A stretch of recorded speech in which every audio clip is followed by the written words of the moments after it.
The other item on the agenda is the address by this is the high-level segment, the address by the honorable ministers of the ISA countries.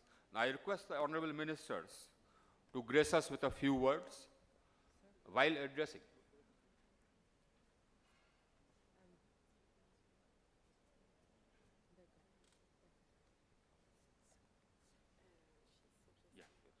Agree.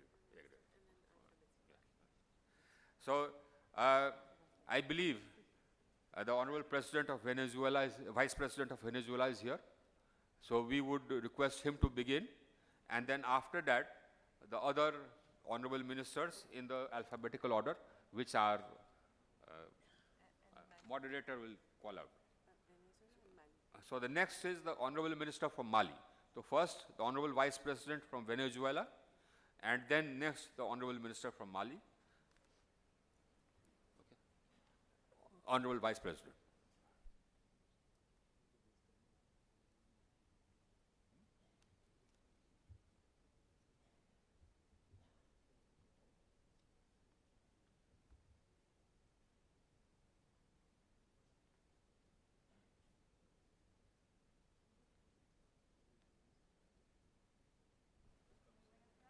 Honorable Vice President.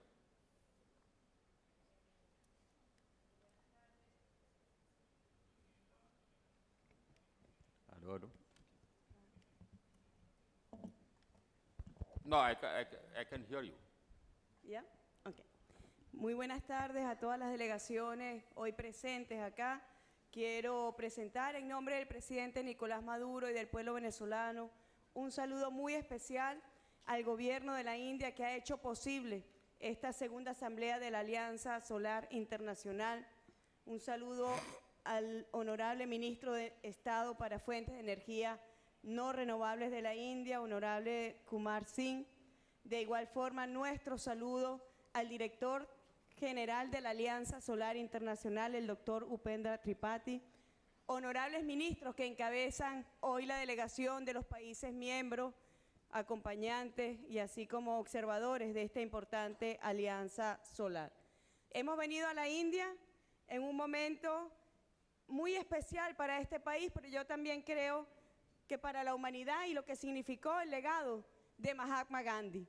Hemos venido a la India justamente cuando se conmemoran los 150 años del natalicio de este líder indiscutible en la defensa del nacionalismo, en la lucha pacífica contra el colonialismo y todo lo que se ha derivado, sus enseñanzas, su doctrina y su legado para los pueblos que creemos en la independencia, en la libertad y en la soberanía. Rendimos entonces homenaje al alma grande de la India, Mahatma Gandhi. Reconocemos igualmente en esta histórica alianza presentada, entre otros, por el primer ministro de la India, Modi, reconocemos el papel de la India en la construcción de un mundo pluripolar y multicéntrico, de una diversidad diplomática en distintas áreas que le permite estar, sin duda alguna, en un liderazgo importante. Esta Alianza Solar Internacional, que nace en diciembre de 2015 en el marco de la COP 2015, que agrupa actualmente 81 países, concentrado entre los países ubicados entre el Trópico de Cáncer y el Trópico de Capricornio, constituye sin duda una iniciativa histórica para quienes creemos que definitivamente debemos concentrarnos en un solo papel, en un solo conjunto, la humanidad, en defensa de nuestra especie y en preservación también del medio ambiente. Mientras gobiernos extremistas se han retirado del Acuerdo de París de 2015, vemos a India justamente focalizado en esta importante iniciativa de Alianza Solar Internacional y acompañado además por decenas de países de la Organización de Naciones Unidas. Hemos venido, la República Bolivariana de Venezuela, a ratificar nuestro compromiso impostergable con esta Alianza Solar Internacional que permita y nos permita a todos en conjunto, en cooperación, como señalaba la representante de Francia, nos permita actuar coordinadamente para avanzar en el control de las emisiones y reducir los efectos perversos de la huella ambiental que ha dejado el cambio climático. Venezuela Es el país con las mayores reservas petroleras del mundo. Contamos también en nuestras políticas de planificación pública con un mandato expreso para desarrollar actividades basadas en la energía solar y de energías renovables. Somos un país petrolero sostenible. Representamos menos del 1% de las emisiones globales. Nuestra generación eléctrica, esto es muy importante, proviene en un 90% de la energía hídrica. Para el gobierno venezolano es una obligación, estipulada así en la ley del Plan de la Patria en el 5º objetivo, contribuir con la preservación de la vida en el planeta y la salvación de la especie humana. El Plan de la Patria además promueve la investigación, la innovación y la producción de insumos tecnológicos de bajo impacto ambiental. Saludamos en este sentido la iniciativa de la India en esta segunda asamblea de planes y programas de capacitación, formación en el área científica y tecnológica de energías renovables y particularmente en la energía solar. En su objetivo específico incluye nuestra ley expresamente el mandato de desarrollo de la energía solar en el país. Para mejorar justamente las condiciones socioambientales de las ciudades, se ha propuesto la meta de promover ciudades energéticamente eficientes mediante el uso de energías limpias, entre las que se menciona la energía solar, y voy a citar textualmente nuestra ley. Aumentar la generación de energía solar mediante la instalación de fábricas de paneles solares que atiendan prioritariamente la demanda energética de las poblaciones aisladas. Quiero resaltar que en Venezuela hoy tenemos 3.000 sistemas fotovoltaicos en todo el territorio nacional y principalmente en las zonas de difícil acceso. La creación también de los primeros proyectos de mediana escala de producción de energía fotovoltaica conectadas con el sistema eléctrico nacional. Quiero informar en este sentido que durante los últimos meses la República Bolivariana de Venezuela ha sido víctima de un despiadado asedio y sabotaje al sistema eléctrico nacional con el objetivo de desestabilizar la República y agredir a toda la población en la violación masiva de sus derechos humanos. En este contexto, la generación eléctrica seguirá desarrollándose bajo parámetros de energías renovables. Yo insisto, hemos venido a ratificar nuestro compromiso de participación protagónica en la Alianza Solar Internacional, comprendiendo que esta iniciativa significa un verdadero desafío y un impulso para el desarrollo de los pueblos del sur. Venezuela es uno de los 59 países que ha suscrito y ratificado el Acuerdo Marco de la Alianza Solar Internacional, demostrando así el compromiso de nuestro gobierno en la capacidad de esta importante iniciativa en la implementación de proyectos de cooperación para el desarrollo de capacidades para la generación de energía fotovoltaica. La Alianza Solar Internacional es sin duda uno de los más grandes proyectos mundiales de tránsito entre la matriz energética de combustibles fósiles hacia fuentes de energía más limpias que exigen importantes montos de inversión. El logro de sus objetivos demanda también el desarrollo de la tecnología fotovoltaica, la cual puede constituirse en un importante impulso al desarrollo de la ciencia, la tecnología y el aparato productivo de nuestros países. Los avances en esta materia significan un verdadero desafío y a la vez una gran oportunidad, considerando que los miembros de la Alianza son los países situados entre los trópicos de Cáncer y Capricornio, en su mayoría países de África, de Asia, América Latina y el Caribe, los cuales cuentan con los menores índices de desarrollo económico y humano. Justamente recordamos al comandante Hugo Chávez cuando nos invitó a cambiar el sistema. El modelo capitalista está condenando a la humanidad a su extinción. Su voracidad ilimitada en el crecimiento económico desigual dirige al planeta a su desaparición. Es el mismo modelo que se sustenta en guerras contra la humanidad. La industria militar mundial se nutre de combustibles fósiles, no se nutre de energía solar, ni eólica, ni de energías renovables. Por ello, la paz, la garantía es la garantía de pervivencia de la especie humana. Como decía Gandhi, no hay un camino para la paz es el camino. Venezuela, al igual que el alma grande de India, cree profundamente en este camino. En ese sentido, hemos propuesto la iniciativa Petrocaribe Solar, presentada por el presidente Nicolás Maduro como expresión del compromiso ambiental de Venezuela en materia de desarrollo de energías limpias, haciendo énfasis en desarrollos de proyectos de innovación en los países miembros de Petrocaribe, con el objeto de encontrar alternativas al esquema de suministro de hidrocarburos. Igualmente, proponemos financiar con Petros, la moneda digital internacional de Venezuela, los proyectos de energía solar en los países miembros de Petrocaribe, así como la logística para esta iniciativa de Petrocaribe Solar. Saludamos a nuestros hermanos del Caribe, miembros de la Asamblea de la Alianza Solar Internacional.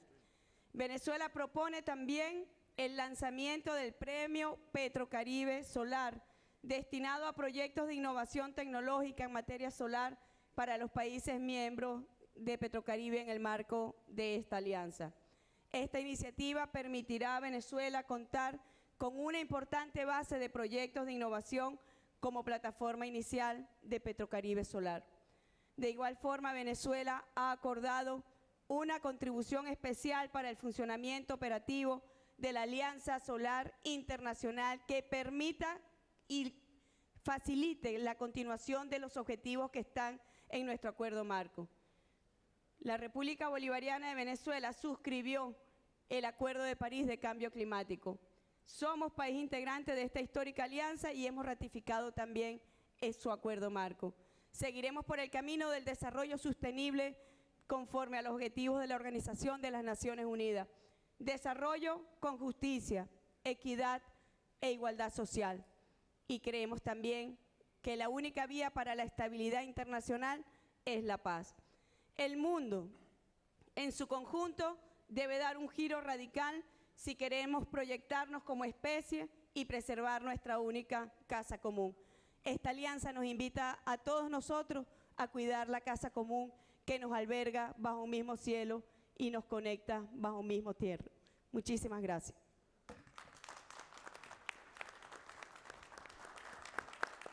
Thank you so much, Venezuela. Now, the Honorable Minister from Mali has to leave, so he has requested that he may be allowed to address the Assembly first, because he has to leave early. So with your permission, I will call on the Honorable Minister from Mali to address us. Venezuela, thank you so much. Thank you so much. Yes. OK. Merci, Monsieur le Président. Monsieur le Président de l'Assemblée, Madame la coprésidente, Madame et Messieurs les ministres et chefs de délégation, honorables délégués, Madame et Messieurs, je voudrais, au nom de la délégation de la République du Mali et à mon nom propre, adresser à cette auguste Assemblée nos chaleureuses salutations. Je voudrais aussi exprimer notre profonde gratitude au peuple et au gouvernement de l'Inde pour leur accueil et leur hospitalité légendaire dont nous faisons l'objet depuis notre arrivée dans cette belle capitale, New Delhi. J'adresse également mes chaleureuses félicitations à M. Ipendra, directeur général de l'Alliance solaire internationale, et à son équipe pour le travail abattu depuis la mise en place de notre organisation. Madame et Messieurs, le président de la République du Mali, son Excellence M. Ibrahim Boubacar Keïta, a pris part au lancement de l'Alliance solaire internationale ici, à New Delhi, en 2018. Permettez-moi de réaffirmer ici l'engagement des plus hautes autorités de la République du Mali à l'Alliance solaire internationale et de souligner que le Mali, en sa qualité de membre fondateur, a ratifié l'accord cadre portant création de notre organisation et déposé son instrument d'acceptation de l'amendement de dit accord. Le Mali est également membre de la commission programme de notre organisation. Je voudrais souligner le travail formidable accompli par le gouvernement de la République de l'Inde et de celui de la République française et dire toute l'appréciation de mon pays par rapport à la précieuse contribution financière généreuse que l'Inde et la France apportent à l'Alliance solaire internationale. Mesdames et Messieurs, je voudrais saisir l'occasion qui m'est offerte pour remercier notre organisation commune pour sa disponibilité et son accompagnement dans la mise en œuvre des projets d'énergie solaire soumis par la République du Mali. À cet égard, permettez-moi de citer quelques-uns. L'étude et la réalisation d'une centrale solaire de 50 mégas dans la deuxième région du Mali sur le financement de Exim Bank, l'étude à travers la facilité et l'étude ayant été opérée à travers la facilité du gouvernement de l'Inde. L'étude et la réalisation du projet de village durable par l'utilisation de l'énergie solaire photovoltaïque dont l'accord de crédit est en cours de signature avec Exim Bank pour un montant de 22 millions de dollars. Dans la même veine, j'ose espérer que les 3 nouveaux projets soumis récemment et qui portent successivement sur le projet d'étude et de réalisation de 3 centrales solaires d'une puissance de 150 mégas, qui cadre avec le programme pilote de centrales solaires de l'Alliance, sera lancé récemment. Le projet de contribution de l'énergie solaire dans le développement socio-économique des communautés rurales du Mali grâce au pompage photovoltaïque qui permettra de rendre notre agriculture plus résiliente au changement climatique grâce à l'utilisation de plus de 15 000 pompes pour l'irrigation. Le projet des centrales solaires photovoltaïques avec mini-réseau pour l'amélioration de l'accès à l'électricité moderne de 200 villages au Mali, totalisant un montant de 242 millions de dollars, seront examinés, j'en suis sûr, avec diligence au profit de nos populations. Le Mali apprécie également l'accompagnement technique dont il bénéficie dans le cadre de la mise en œuvre de sa politique énergétique nationale. À cet égard, nous saluons l'équipe technique de l'Alliance solaire qui a effectué une visite au Mali au mois de juin dernier.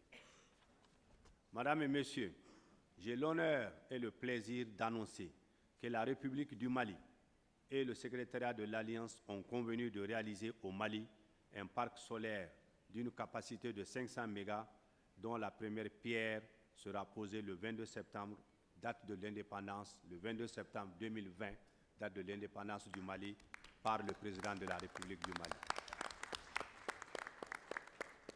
Je voulais, au nom du gouvernement du Mali, à mon nom propre et à vos noms respectifs, de remercier l'Alliance, sa direction, le gouvernement de l'Inde, de la France et tous les membres de l'Alliance pour la réalisation de cette gigantesque œuvre. Mesdames et Messieurs, compte tenu du temps de parole qui m'est imparti, je ne saurais terminer mon propos sans réaffirmer notre attachement aux objectifs de l'Alliance tout en encourageant le directeur général et son équipe à persévérer dans la mise en œuvre de la mission qui leur a été confiée par les États membres. Pour ma part, la délégation malienne participera activement et de manière positive aux travaux de la présente session. Je vous remercie de votre aimable attention.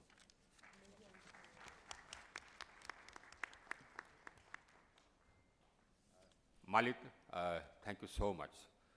Now, with your permission, and the Honorable Co-President also has to go somewhere, so I would first give her an opportunity to say something before she leaves. Yes. Thank you very much, dear President, dear Minister, dear friend. I wanted to, first of all, extend my full gratitude and my deepest and warmest thanks to India for organizing such a great General Assembly. I think it was a productive meeting. Hopefully next year we'll discuss even more concrete projects that need to get off the ground, but I think this was already a long way to go. As you rightly reminded, this is a fairly recent international organization. And I want to thank also all the ministers, all the countries that have joined the organization and who now are, for most of them, sitting around the table. So a very warm thank you.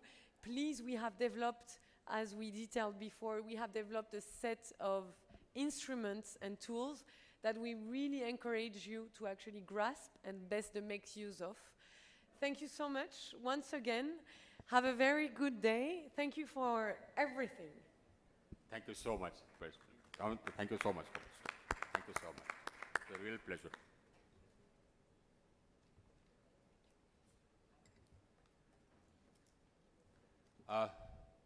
Now, I propose that we first hear the honorable ministers, and after hearing all the honorable ministers, then we can go to the countries alphabetically.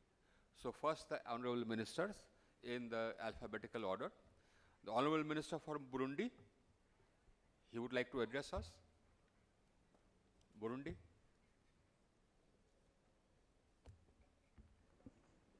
Yes? Ouais. He is present? Yes. Monsieur le Président, Madame la Coprésidente, honorables ministres, Mesdames, Messieurs les ambassadeurs, distingués invités, Mesdames, Messieurs, à l'occasion de la deuxième Assemblée de l'Alliance solaire internationale, au nom de mon pays et à mon nom propre, je commence d'abord par remercier le peuple et le gouvernement indien de l'accueil chaleureux qui nous a été réservé depuis que nous sommes sur la terre indienne. La République du Burundi, que je représente dans cette assemblée, est située en Afrique de l'Est et jouit d'un climat équatorial constitué en grande partie de hauts plateaux et de collines avec d'importantes différences d'altitude. La température moyenne annuelle s'étend de 17 à 32 degrés Celsius. Depuis le milieu des années 2000, le Burundi est entré dans une phase active de stabilisation politique, de réconciliation nationale et de réforme économique. Le Burundi est dès lors positionné pour améliorer les conditions économiques et sociales de la population. Le pays s'est lancé dans un processus de désengagement de l'État des différents secteurs de l'économie et d'ouverture du secteur privé. Des opportunités d'investissement direct étranger se concrétisent, facilitées par l'entrée du pays dans l'East African Community. L'accès à l'électricité de la population burundaise reste à améliorer. Le Burundi est un pays du déficit énergétique avec un taux d'accès faible en électricité. À ce titre, le gouvernement du Burundi s'est engagé dans le développement d'une politique et d'un plan d'action du secteur de l'énergie. Celle-ci a pour objectif de faciliter d'une façon durable l'offre et la demande d'énergie. 3 axes principaux constituent les ressorts d'une transformation indispensable dans le secteur énergétique. Il s'agit notamment de l'augmentation de la capacité de production, l'énergie moderne et renouvelable qui doit être accessible à la grande majorité de la population, le secteur de l'énergie qui doit être efficient, transparent et équitable pour optimiser l'emploi des ressources financières et humaines. Le Burundi connaît actuellement une période propice à la satisfaction efficace et durable de la production, de l'approvisionnement et de l'accessibilité aux services des énergies modernes. Par pays équatorial, pays de montagne, situé sur le rift africain, bordé d'un des plus grands lacs du monde, le lac Tanganyika, le Burundi a tous les atouts pour l'exploitation de nombreuses sources d'énergie renouvelable variées. Il dispose d'un potentiel hydroélectrique important et d'un ensoleillement élevé. En outre, il recèle des potentialités éoliennes à évaluer. Il a une ressource géothermique à valoriser, une ressource en tourbe très importante et d'autres possibilités d'exploitation de ressources en biomasse. Tous les secteurs économiques nécessitent des investissements pour les approvisionnements énergétiques, industrie, ménage, commerce, santé, éducation, tourisme, agriculture, pêche, transport. Dans son plan national de développement 2018-2027, le Burundi montre différentes hypothèses pour accroître son taux d'accès à l'électricité. Les réponses technologiques sont variées et concernent l'ensemble des solutions renouvelables disponibles. Le gouvernement du Burundi a choisi de répondre aux défis énergétiques en ouvrant le secteur électrique à l'investissement privé. En outre, l'ensemble du cadre légal, juridique et administratif a été simplifié pour inciter les sociétés étrangères à venir s'implanter au Burundi. Mesdames, Messieurs, distingués invités, le Burundi possède un gisement solaire très intéressant. L'ensoleillement moyen reçu annuellement est de l'ordre de 2000 kWh par mètre carré. Dans une optique de développement de programmes nationaux, il serait souhaitable cependant de faire procéder à une étude du gisement plus précise, prenant en compte les spécificités régionales, topographiques et saisonnières. Au niveau des réalisations, le Burundi a déjà réalisé des projets solaires significatifs tels que l'installation d'un certain nombre de lampadaires solaires pour l'éclairage public des principales artères de la ville de Bujumbura, une centrale solaire photovoltaïque, l'électrification de quelques centres de santé ruraux et collèges communaux. Aussi, le Burundi intègre le solaire dans sa politique énergétique.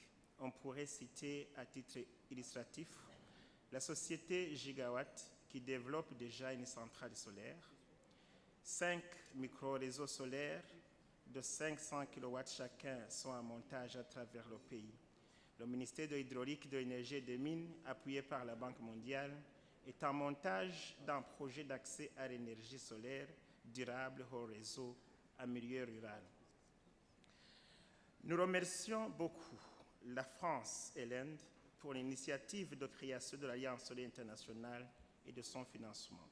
Nous espérons donc que l'Alliance va bientôt appuyer le Burundi pour les études afin de permettre aux investisseurs privés de faire les promotions au Burundi. Nous lançons un appel vibrant à l'endroit des partenaires techniques et financiers de s'investir davantage dans le secteur énergétique au Burundi, à l'instar de la Banque mondiale. Un appel à manifestation d'intérêt est donc lancé à l'endroit des investisseurs privés pour venir constater les réalités au Burundi et développer le partenariat public et privé. Je vous remercie.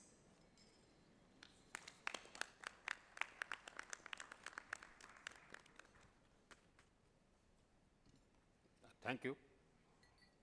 Thank you. Thank you, Burundi. Comoros.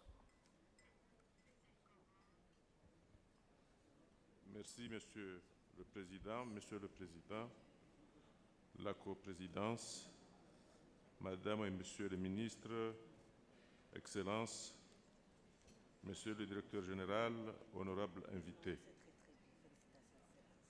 Au nom du Président de l'Union de Comores, membre fondateur de l'Alliance, je voudrais remercier l'Inde, pays hôte, et son Premier ministre, Modi, ainsi que le Président français Emmanuel Macron, pour avoir lancé cette initiative. Une initiative qui va au-delà de l'efficacité énergétique, puisqu'il s'agit encore d'inscrire notre action dans la préservation de l'environnement pour les générations présentes et à venir. Pour nous, petits États insulaires en développement dont la fragilité n'est plus à démontrer, le mix énergétique s'impose. Et au-delà du mix, l'énergie solaire est la plus accessible à nos populations rurales, compte tenu de son coût abordable. Ainsi, les Comores vont tout faire pour appuyer l'efficacité et l'expansion de l'Alliance dans ses missions. Et comme vient de le dire mon collègue du Burundi, nous invitons vivement le secteur privé à s'investir dans le solaire et plus particulièrement dans nos pays. Les Comores, comme tant de pays, se sont déjà engagés dans les énergies renouvelables, notamment dans le solaire, avec d'autres potentialités.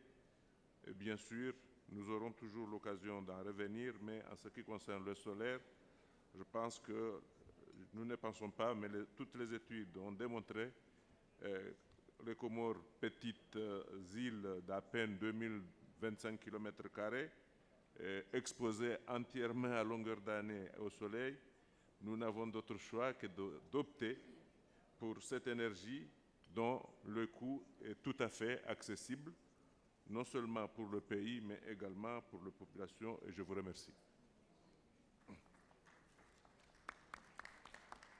Thank you, Comoros. Thank you so much.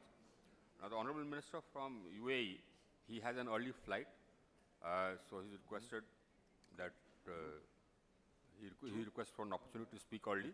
Honorable Minister for UAE, please, you can address the Assembly. Honorable Minister, United Arab Emirates. Yes, Your Excellency, thank you.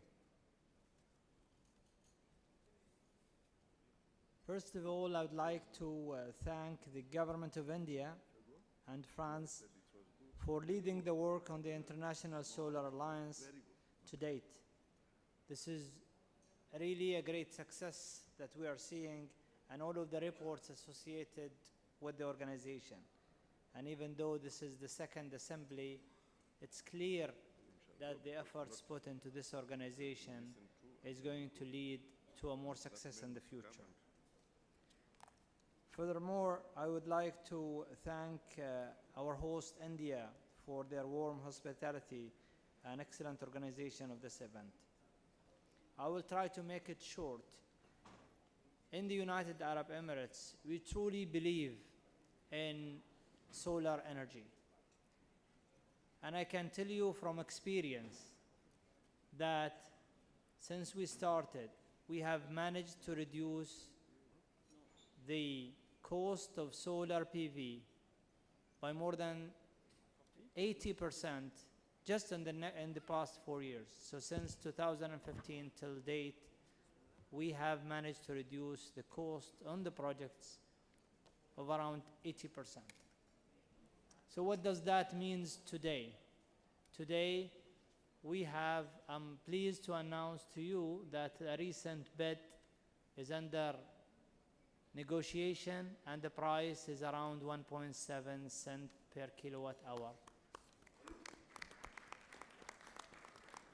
Of course, this is for a large scale, around 900 megawatt.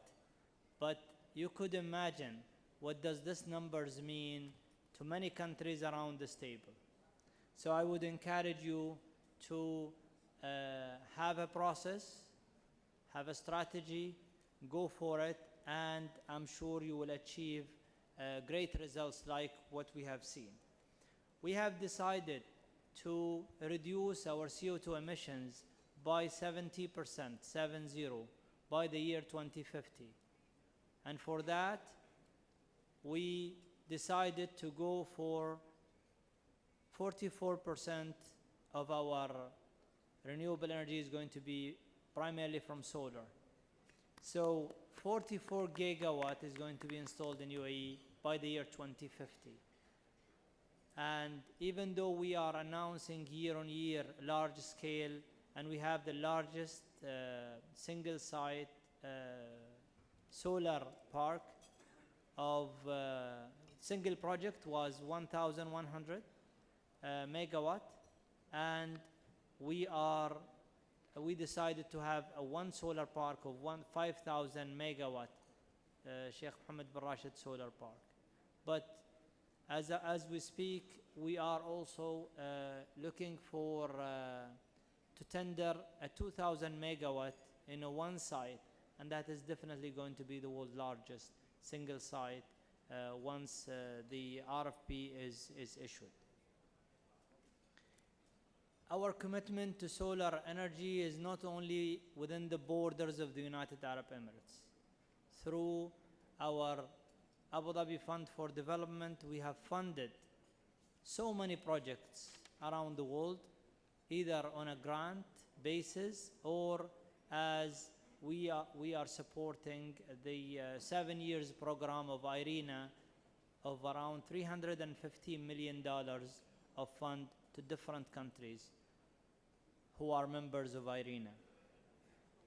This effort is going to continue, and we see it more feasible to do financial-wise, as the cost is getting reduced to the levels that I mentioned. And I'm encouraged to tell you that even in a recent tender in Uzbekistan, we have managed to get a small scale, around 100 megawatt, to the level of 2.7 cent per kilowatt hour. and that's a small scale compared to the 900 I mentioned. The numbers are staggering, and they are very attractive, and we are keen to share our experience and help as much as we can. We are very proud of our membership with the Alliance, and we look forward to work with you in the future and share with you some of our regulations that we have put in place, strategy, as well as the companies that we have within UAE who are interested in doing projects outside the country.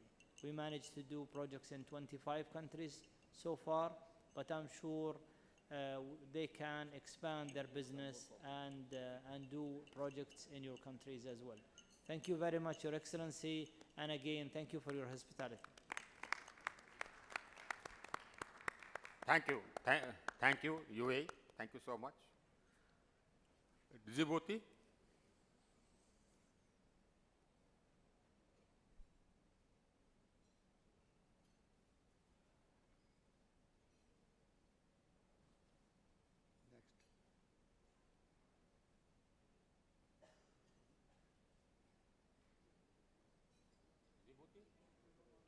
Djibouti? No.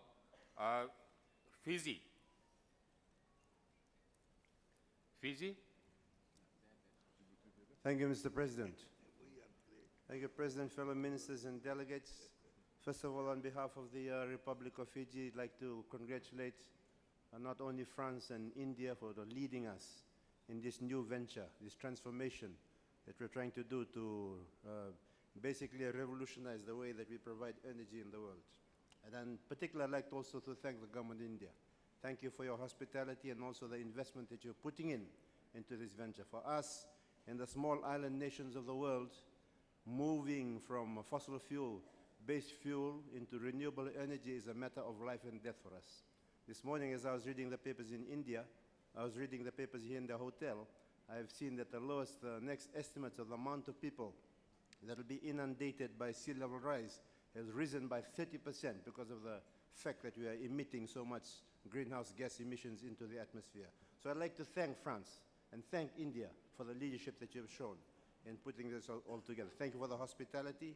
And we also like to thank ISA, or ISA, as we say it in Fiji, for the work that you've undertaken in the short span of your life that you've had, the strategic partnerships that you've managed to put together, and for the government of India and the ISA also for the fact that you've been able to pull in the private sector to also give their funds towards this venture that we need to do.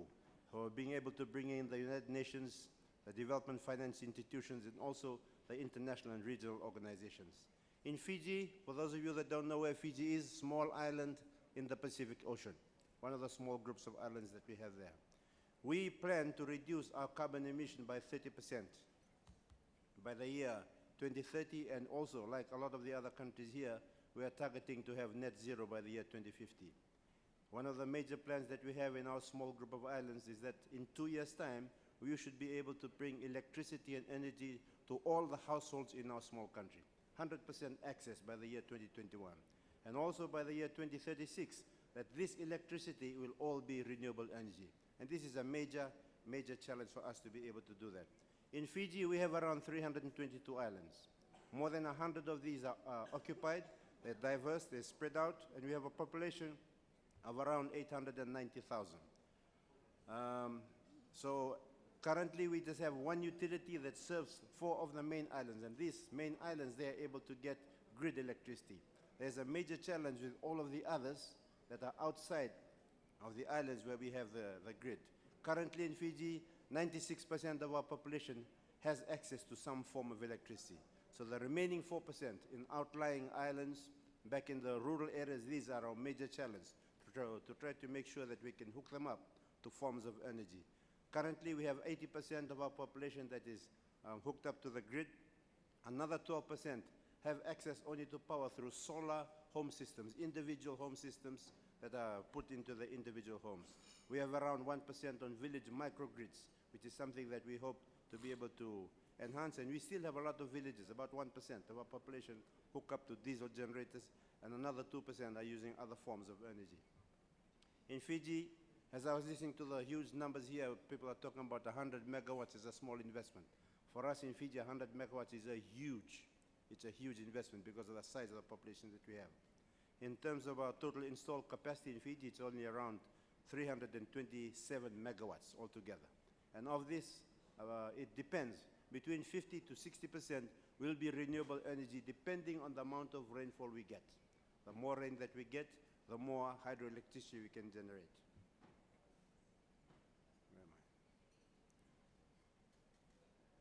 Our NDC targets that we have to be able to provide electricity to our people will require a substantive investment that we, as a small island nation, have no way of meeting ourselves. Investment of around almost $3 billion. $3 billion is something that we cannot afford.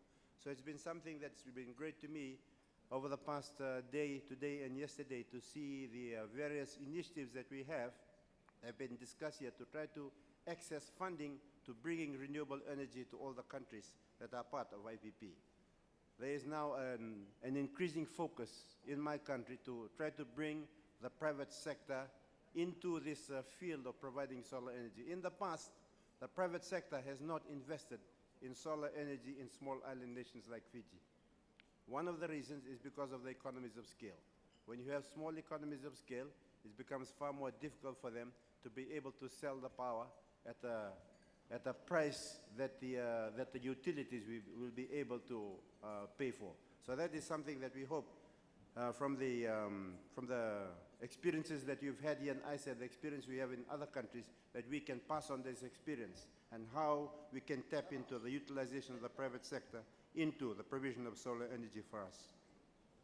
Under the power development plan that we have in Fiji from the years 2017 to 26, we noticed that we have, for this scenario, for the amount of development that we will need to bring about the plans that we have, also will require us to invest around $2.4 billion. 1.6 billion of this will be required for generation and the balance for transmission and distribution. This is also a challenge for us to be able to acquire funding for these sorts of programs. In terms of the solar that we intend to try to develop in Fiji, our target is to bring about 127 megawatts through solar with battery storage capacity of around 162 megawatts from the years 2017 to 2030. We've already started in a small scale, some of the initial phases of around 6.5 megawatts in different parts of Fiji, in Nadi, and also through assistance from our friends from Korea. We've also been able to do 1.5 megawatts on one island and another half a megawatt in another island. We have invested more than 48 million on the installation of around 12,000 solar home systems on our various islands all around Fiji, with a total installed capacity of 3.5 megawatts. And there's also now a focus on putting in place hybrid systems, hybrid between solar and diesel in the various islands that we have in Fiji. We appreciate the assistance we have from our development partners, from Korea that has put in some systems, and also from the Republic of Germany, that has also looked at the installation of 3 solar diesel hybrid in 3 other different parts of Fiji.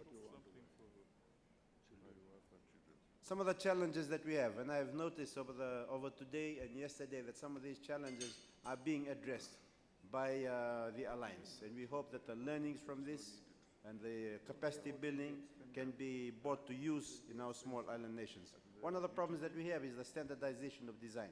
When you are in small island countries, you cannot pay for the development of solar yourself. You tend to accept whatever comes to your country, to your shores. Different development agencies bring in different kinds of designs. So there's a need for standardization of design. I understand that this is some work that is being done by ISA, by the Solar Alliance, and this is something that needs to continue, because when different agencies come in with different designs, when they leave, then you've got the problem of maintaining those different designs. Training people, the limited technical capacity that we have to be able to deal with the different types of systems that are installed in country. This is a major issue for small island nations all around the Pacific Islands. Also, a major issue that we've always faced is integration of solar home systems into the grids. A lot of the grids I know that were not designed initially for taking on solar electricity. So that grid integration, those systems of grid integration are also areas that we continue to struggle in. I'm very glad to see all of the talk that has been going on during this assembly about the need for capacity building, for the development of technical competence, the development of competence at a higher level, because this is an area of great need for all of us. I've seen the developments, the discussions on the, what's it called, ISTAR? SASI, that sort of development is something that we're great to see. Out in the Pacific Islands, we also have our own arrangements. We have the, what's it called, PECRI in Tonga, and we also have Pacific Island Forum. So what I would suggest, that where we have developments in the International Solar Alliance that address things like technical and capacity building, that we can align it to regional initiatives that already exist in the Pacific so that we can work collaboratively so we can address the needs of our small island nations. And another aspect that is always plaguing us is the lack of data and the attempt to be able to provide the data, which creates a bottleneck, especially when you want to encourage independent power producers to come on board. They don't have access to data, and it becomes difficult for them to be able to make a proposal in the first place.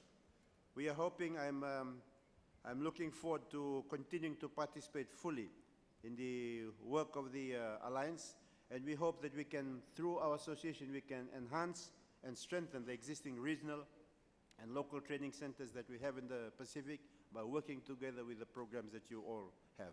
I'm also hopeful that some of the funding mechanisms that I've heard about that are being used in the Alliance can also be extended to the Pacific. I understand that the SRMI is currently not available to the small Pacific Island nations, and I hope that there can be some avenue found where that assistance can also be afforded to your small island nations in the Pacific. Fiji is a country of less than 900,000 people. In the Pacific, we are a big country. There are countries in the Pacific that have only 1,500 people. They are located on islands that are located in places where there's wide dispersion of people across the vast Pacific Ocean. So we hope, as we're looking at all of the things that we're going to plan for the International Solar Alliance, that we can also look at the peculiar needs of small island nations and how they need to be able to also access solar energy. With this, Mr. President, thank you very much for your leadership of this conference, and I look forward to future success to the International Solar Alliance. Thank you very much. Thank you so much, Fiji. And I would request the Secretariat, I'm quite sure that all the points are being noted. So whatever points have been made by you would have been noted and will be addressed. The standardization issues, the issues pertaining to access to knowledge, etc., will be something which the ISA will address itself to. We've already started, India has already started a separate line of credit for the small island nations, as well as a line of grant for the, so it's a grant plus line of credit for the island nations. So maybe Fiji could access that as well. But we are always there. We will reach out and see in what way we can share our expertise and our resources. And the ISA, I'm quite certain, will have taken note of what you have said and will build up the resources to meet your requirements. Thank you, Fiji. Gambia.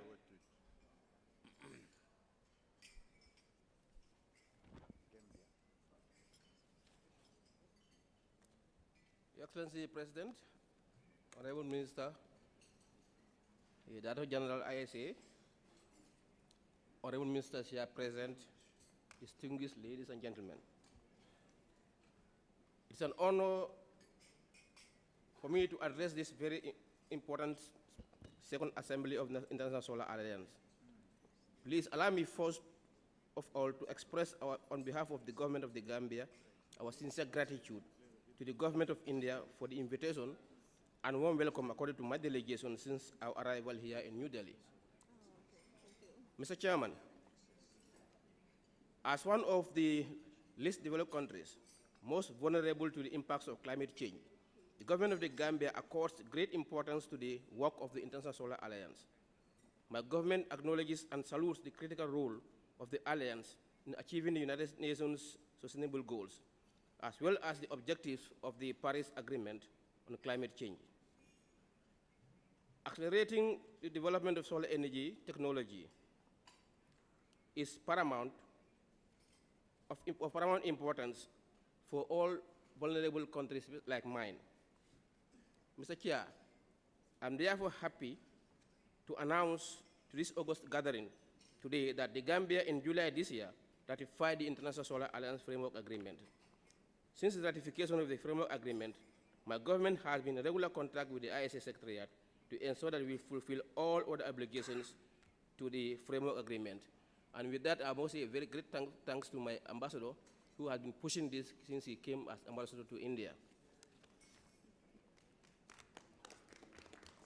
Distinguished delegates, my government commends the International Solar Alliance for this brilliant work in enhancing international cooperation in the field of solar energy. We therefore support the amended Framework Agreement of the Solar Alliance to invite all member states of the United Nations to join the alliance. Given that energy generation and distribution is very capital intensive, and with energy demand ever increasing, the best way to ensure sustainable energy and universal access is through broader international cooperation. The government of the Gambia is firmly committed to providing basic energy needs to all Gambians, to accelerate socio-economic development, universal energy access, and also plays a critical role in enabling my government to achieve the UN Sustainable Goals, that's SDG 7.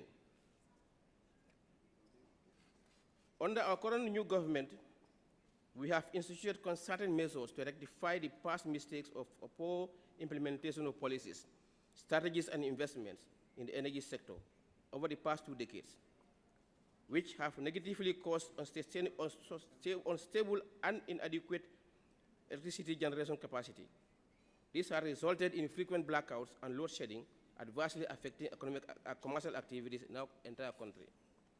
However, my ministry, working under the guidance of National Development Plan and in fulfillment of its statutory mandate, has now revised the energy sector roadmap 2017 to 2025 in response to the current electricity situation and to provide viable and sustainable energy solutions.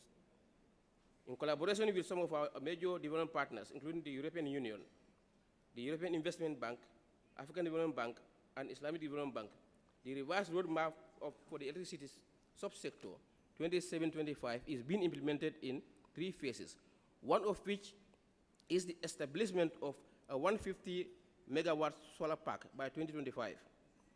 Also, the improvement of and modernization in transmission and distribution, and the connection of sizable renewable energy generation to the national grid. This target is to increase renewable energy penetration from 2% currently to about 50% by the end of 2025. We therefore believe that our membership to the ISA could help in the necessary resources, mobilization, and support. In implementing this phase of the energy roadmap, my ministry understands the enormity of the economic resources required in extending the grid to every remote settlement. Therefore, we are exploring the concept of off-grid programs, such as the Green Mini-Grid project, funded by African Development Bank, in order to accelerate our efforts to achieve universal access. Also, the solar home systems are now being implemented with development partners, mainly in schools and health centers. We also joined the Sustainable Energy for All in 2012. Since then, the action agenda and investment prospectus have been developed, and my ministry is working on the implementation of various programs and projects outlined in the investment prospectus. Mr. Chair, I have the pleasure to inform this gathering that as a government policy to achieve universal access with clean energy, to meet the SDG target 2030, we have dedicated ourselves and provided laws. We have enacted Renewable Energy Law 2013, and also a special renewable energy investment strategy with, of course, tax incentives. There is zero tax on importation of solar devices in the country.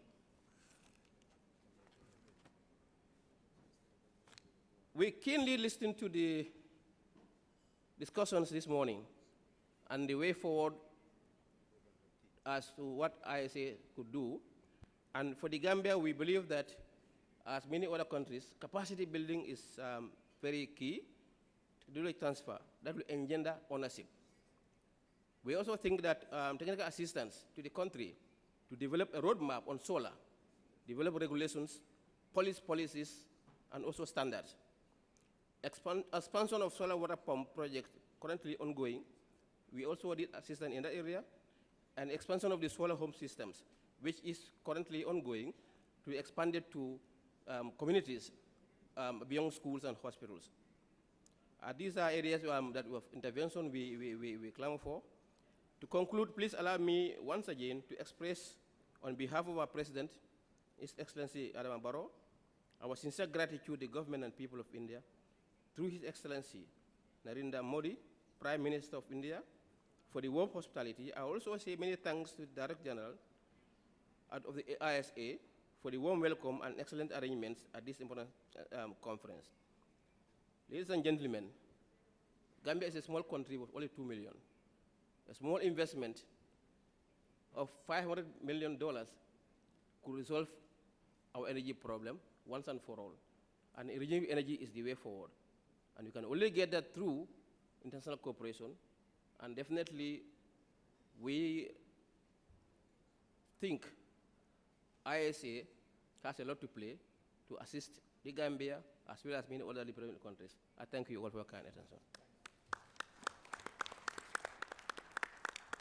Thank you, Gambia. Ghana. Mr. Chairman, Excellencies, distinguished ladies and gentlemen, greetings from Ghana. I'll start by thanking good people of India and the government for a warm hospitality accorded myself and my team. We're very grateful.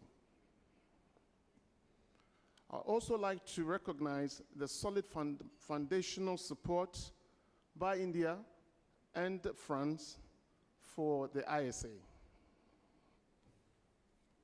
I wish, Mr. Chairman, to also recognize the Director General for his vision and passion to scale up contribution of solar, particularly in Africa. I am happy to inform the Assembly that Ghana has built upon the solar roadmap, which was initiated with the support of ISA, into a renewable energy master plan incorporating other renewable energy technologies with clear objectives and targets to be achieved by 2030, in line with our commitments under the Paris Agreement. Since the ratification of ISA framework by my government, Ghana has added additional 20 megawatts utility-scale solar power plant and have signed power purchase agreements for the installation of additional 350 megawatts solar power to be integrated into the national grid. Ghana is aggressively promoting the deployment of non-utility scale solar in both residential and non-residential facilities. This includes distributed solar rooftop systems, solar-based mini-grid electrification in hard-to-reach communities, solar home systems, and the deployment of solar for irrigation, as well as solar lanterns to replace kerosene lamps in unelectrified communities. Ghana now has electricity accessibility rate of 85%, with a clear target of reaching 90% by the end of 2020.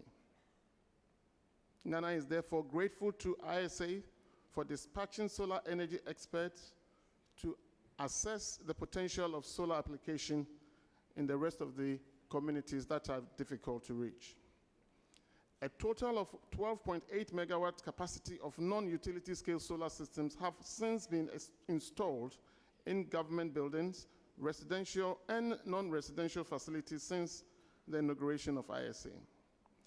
55 solar mini-grid systems are currently under development in Ghana. We are again also grateful to ISA in their effort to support Ghana to secure funding from the Indian Exim Bank and other development partners for more grid-tied distributed solar facilities, mini-grids, and other off-grid systems. Ghana is grateful once again to ISA for the capacity building support to Ghanaian technician professionals to be trained as master trainers. Ghana is happy to partner with ISA for the establishment of a training center in one of our universities. ISA, we believe, going forward, is going to be a solid partner for Ghana in the realization of our clean energy increment. Mr. President, I thank you, ladies and gentlemen, distinguished ladies and gentlemen, for your kind attention. This has been one of the shortest, hasn't it? Thank you. Thank you, thank you, thank you. Ghana, thank you so much. Kiribati?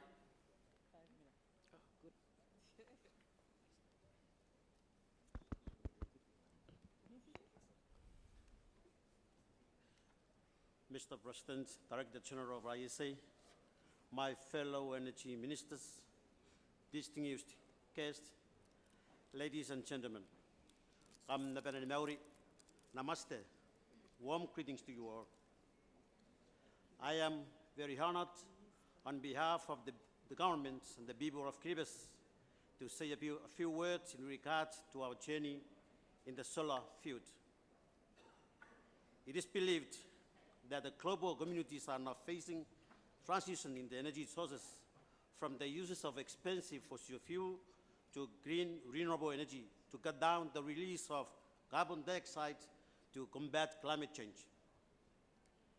Kiribati is realizing the significance of this energy transition and the government have set its renewable energy target to increase the use of renewable energy by 63% for urban areas, I mean Tagapto and Griffiths Island, and 100% for rural areas to be achieved by 2025. To date, Kiribati has achieved about 12% of its renewable energy targets. However, as most island developing states that blessed with abundant solar energy resources, Kiribati trusts that energy transition to a green and clean, reliable, renewable energy will be more achievable and cost-efficient through the deployment of solar renewable energy technologies. Over the past years, Kiribati has been scaling up its renewable energy through solar grids as part of our commitment to achieve energy national targets and international targets, just as Sustainable Development Goals. With the financial and technical support for our donor partners, including ISA, renewable energy development, especially on solar PV, is picking up in Tarawa with about 1.7 megawatts of solar PV without storage, which has been operational since 2016. The project provides a clean and green energy and low-cost electricity to more than 50,000 people on the island's capital and contribute to supply nearly about 5.1% of the total electricity produced by power generator. The government plans to install additional PV grids, but this needs grid strengthening in terms of having a more advanced control and monitoring at the generation, transmission and distribution network in which we lack the human capacity on it. For such, I urge ISA to provide more advanced human capacity training on solar grid strengthening by providing and designing undergraduate courses on solar energy technologies, that align with the needs of small island developing states like Kiribati.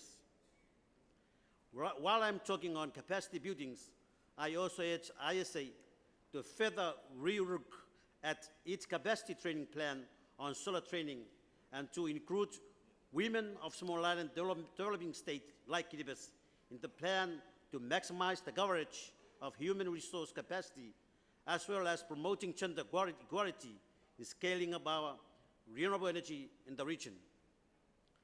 I would like to thank ISA for the great support in providing training and capacity building, as well as institutional strengthening needs on solar energy technologies to Kiribati since its establishment.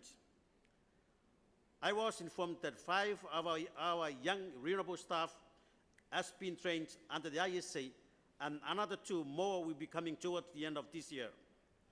This is a great opportunity for us to enhance our human capacity on solar renewable energy, and we are looking forward to work hand in hand in the coming and foreseeable future with the ISA. Last but not least, I would encourage my fellow member countries, especially developed countries, to provide support to ISA initiatives. Your support is not only assisting ISA to fulfill its target under the framework, but it also shows an international collaboration effort to improve solar energy globally and improve the living standards of the people in small island developing states like Kiribati.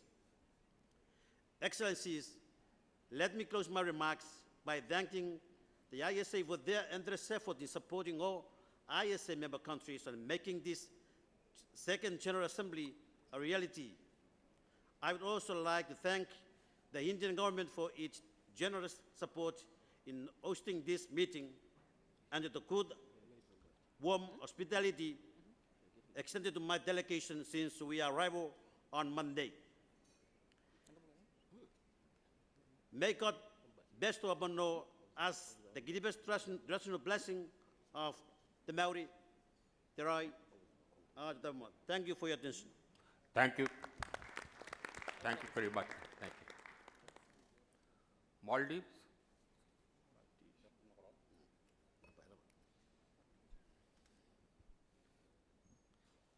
Mr. President, honorable ministers, distinguished delegates, ladies and gentlemen. First of all, let me thank India for the excellent arrangements and the warm welcome given to our delegation. I will keep my remarks as brief as possible. Ladies and gentlemen, my country is a very small country of about 350,000 people, a very low-lying island nation.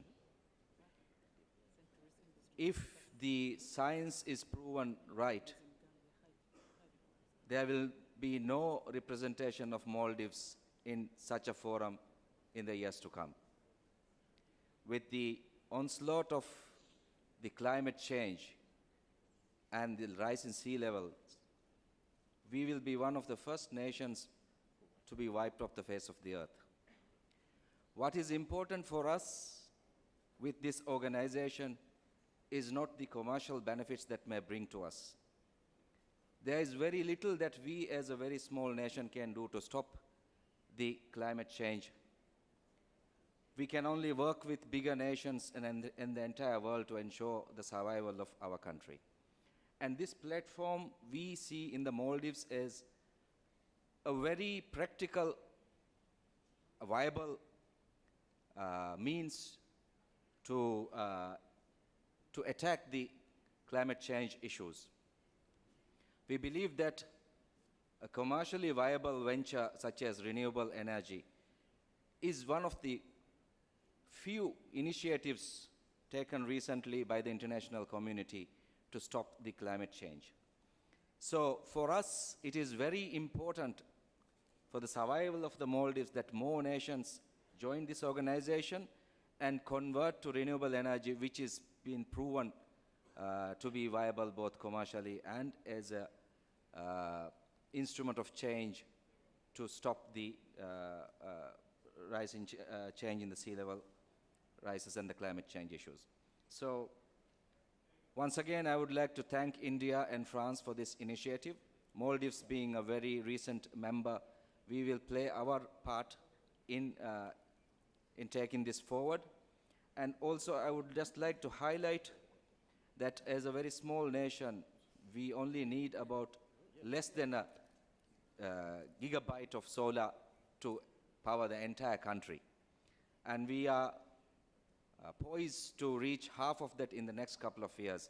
And we will be looking for your assistance to go fully renewable in the future. Thank you very much. Thank you, Maldives. Thank you.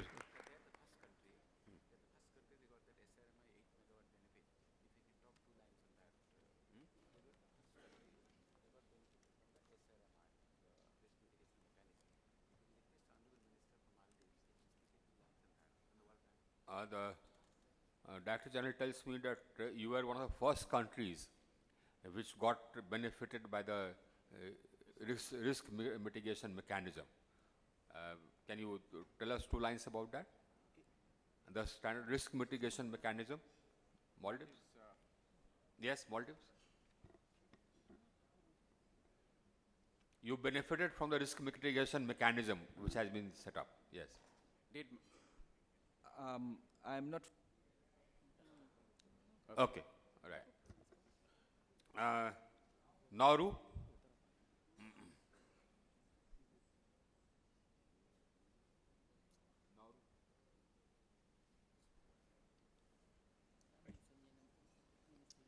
Thank you, Chair. Yes. President. Your Excellencies, distinguished guests, ladies and gentlemen.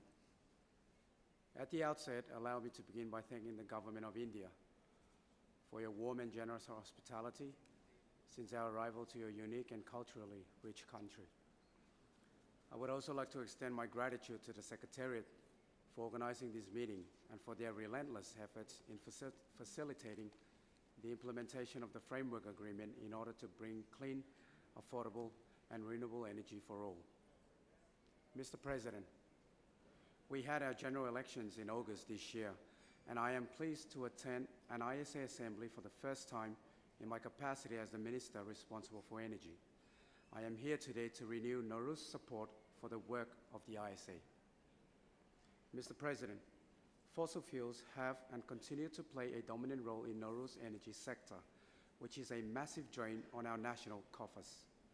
With determination to reduce carbon emissions, to meet our international obligations, coupled with the need to eradicate poverty and to build the nation's resilience to climate change, Nauru is undergoing major reforms in our energy sector to sustainably convert from diesel engines to renewable energy. I am pleased to announce that much progress has been made in reaching our target of 50% of grid electricity supply from renewable energy sources. With the assistance of our development partners, the Asian Development Bank, New Zealand, the European Union, and the UAE, Nauru will be close to reaching its renewable energy target by 2020, a tremendous achievement by any measure. Moreover, we are currently working with a partner to develop a new energy roadmap as we aspire to achieve a more ambitious target of 100% renewable energy. Nauru recognized the need to entice private sector investment, and therefore we are in the process of developing an Energy Act that incorporates private-public partnership arrangements. Nauru is now at a point where we have almost reached a threshold solar penetration to get the best levelized cost of electricity. Our immediate priority is to spread focus in identifying other alternative sources of renewable energy and improve storage solutions which can help increase the renewable energy mix, providing us stable and cost-effective electricity.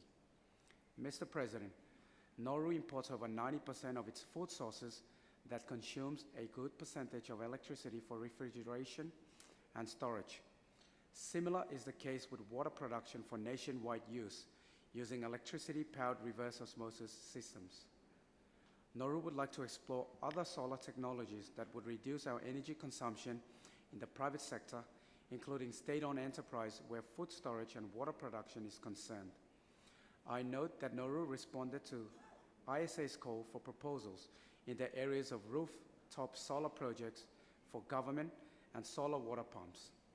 We look forward to seeing some progress in the work around aggregating demand and deployment of these solar technologies. It is also worth noting that there is an existing government policy that allows donor-funded technologies and equipment to be tax exempted when imported into the Republic. With the transition from diesel generators to renewable energy, transformative measures would also need to take place when it comes to human resource. Nauru lacks appropriate technical and managerial skills to meet the ongoing demands and sustainability of the energy sector. We've had to hire costly expatriate workers internationally and from neighboring countries to fill this void. Nauru appreciates the training opportunities provided by, through ISA, however, seek further capacity building opportunities, particularly undergraduate courses, vocational training, including trainings to be made available through regional and national institutions. Nauru's economy is highly vulnerable as our economic base is very limited. The Nauruan people recently experienced the shock of the downfall of our economy that has led to a huge increase in public debt. Since then, Nauru has shied away from loans. Therefore, we strongly urge the ISA to consider a special category for seats, especially a microstate like Nauru, so that cheaper finances can be made available to implement our ambitious renewable energy targets. Mr. President, like you, we also want the ISA to work for all and not to leave any of its members behind. Mr. President, it is imperative that we commence developing a clear roadmap now on how we intend to mobilize investment of over $1 trillion into solar energy by 2030. This is going to be a challenging task. However, I am hopeful that we can be innovative in this undertaking. We should also start investigating into other successful models and systems that we can replicate. We need to start focusing our efforts on implementing the 6 programs and its activities. We need to start the real work now by tackling the $1 trillion challenge. Mr. President, let me conclude by emphasizing that only through genuine and durable partnerships that ISA will be a success. I thank you. Thank you, Nauru. Thank you. I call upon the Secretariat to make available to Nauru all the funding streams which are available and the cost of funds, etc., so that they can decide. Thank you, Nauru. Somalia.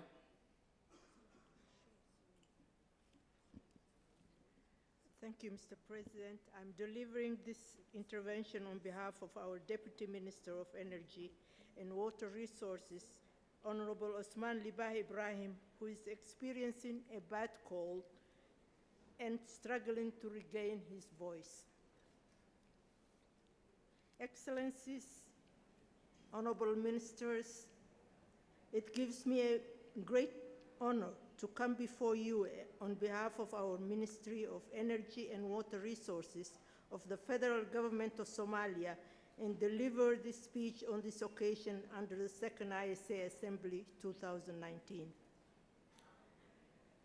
Mr. President, at the outset, let me take this opportunity to thank the government and the people of India for convening this conference and hosting us in this beautiful country.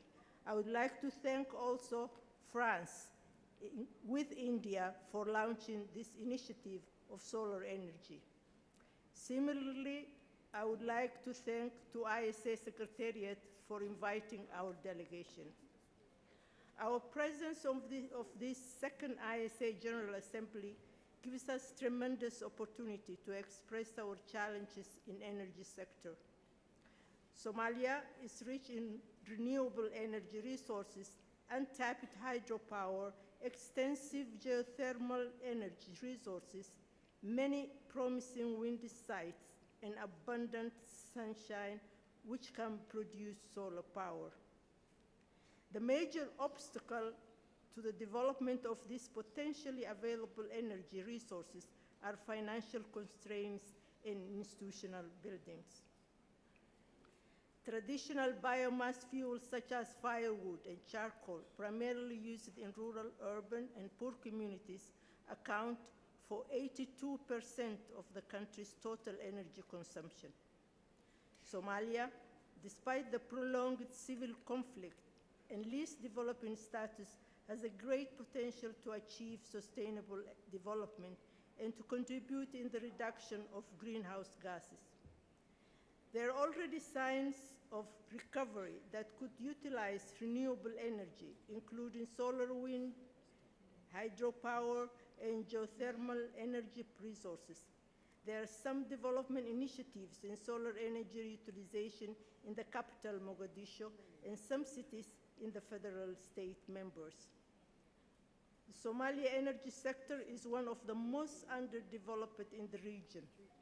Low electrification rates, especially in rural areas, high cost of power, high technical and commercial losses, dependency on imported petroleum products for electricity generation, and reliance on biomass resources for cooking mean that only a very small fraction of the Somali population has access to affordable, safe, reliable, and predictable energy services.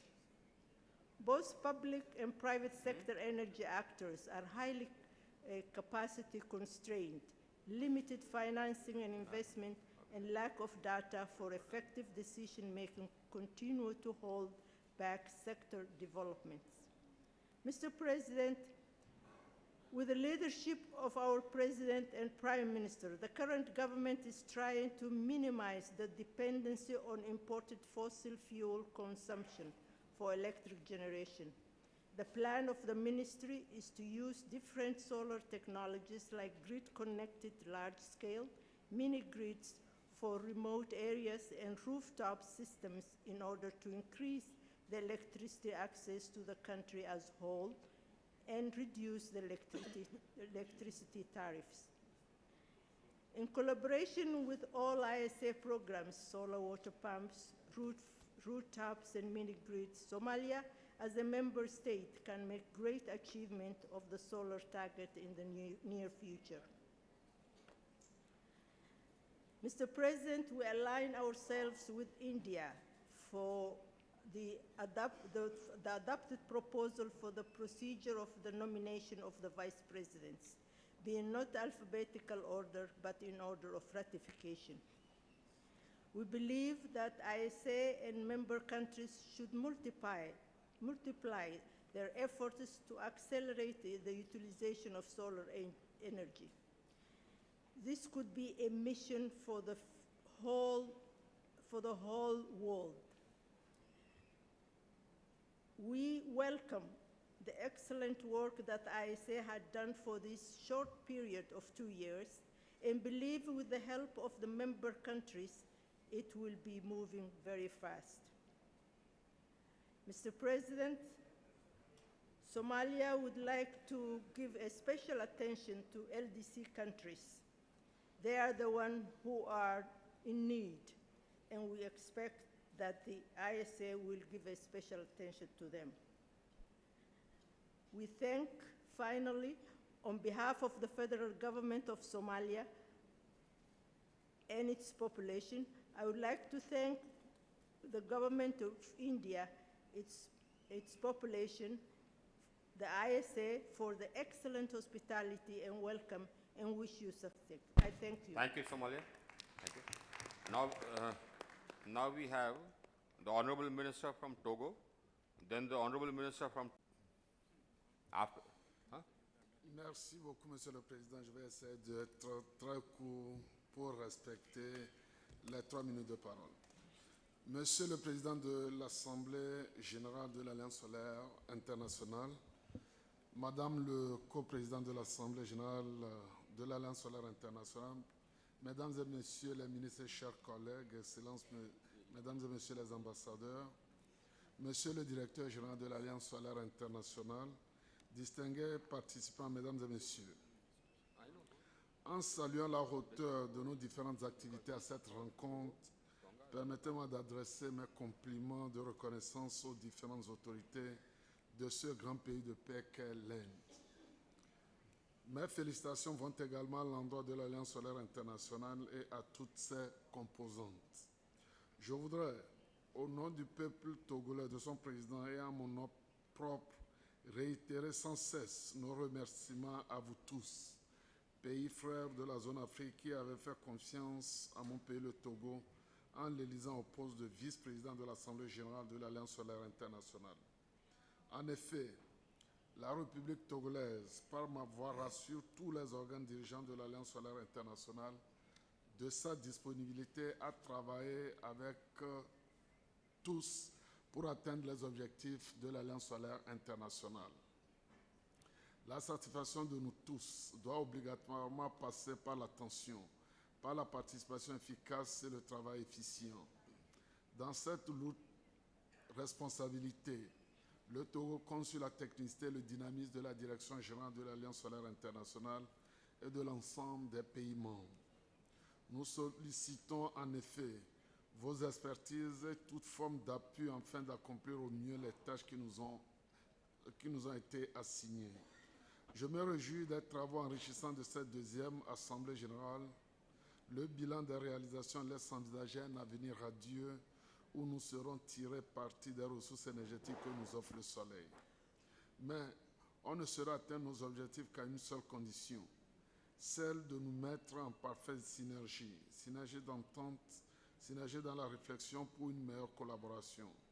Nous sommes tous impliqués, nous devons nous organiser d'une manière dynamique pour faire ressortir nos différents besoins, nos différentes suggestions, nos apports et travailler de façon collégiale. Le gouvernement togolais, pour sa part, s'est résolument tourné vers les énergies renouvelables, principalement le solaire, pour atteindre l'électrification totale en 2030 et sa vision basée sur des partenariats publics-privés.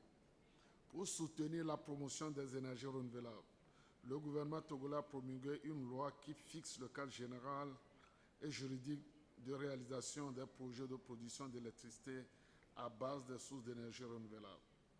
Ce cadre très attractif octroie des facilités fiscales et douanières pendant les phases d'installation et d'exploitation de ces projets. L'objectif ultime du gouvernement togolais est d'atteindre d'ici 2030 au moins 50% des parts des énergies renouvelables dans le mix énergétique national. Dans ce cadre, plusieurs projets de production sont en cours de réalisation, notamment 3 projets de construction de centrales solaires d'une puissance cumulée de plus de 100 MW. Avant de clore mon propos, je remercie la contribution de chacun pour les avancées obtenues au cours de cette deuxième Assemblée générale. Pour finir, l'État togolais compte sur l'ensemble des membres de l'Alliance solaire et sur tous les partenaires pour mener à bien sa mission à la tête de la vice-présidente de la zone Afrique. Vive l'Alliance solaire internationale. Je vous remercie pour votre attention. Thank you, thank you. Thank you, Tonga.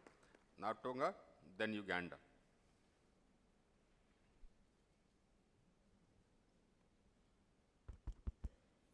Honorable President, Madam Co-President and Vice Presidents, Honorable Ministers, Excellencies, distinguished participants, ladies and gentlemen.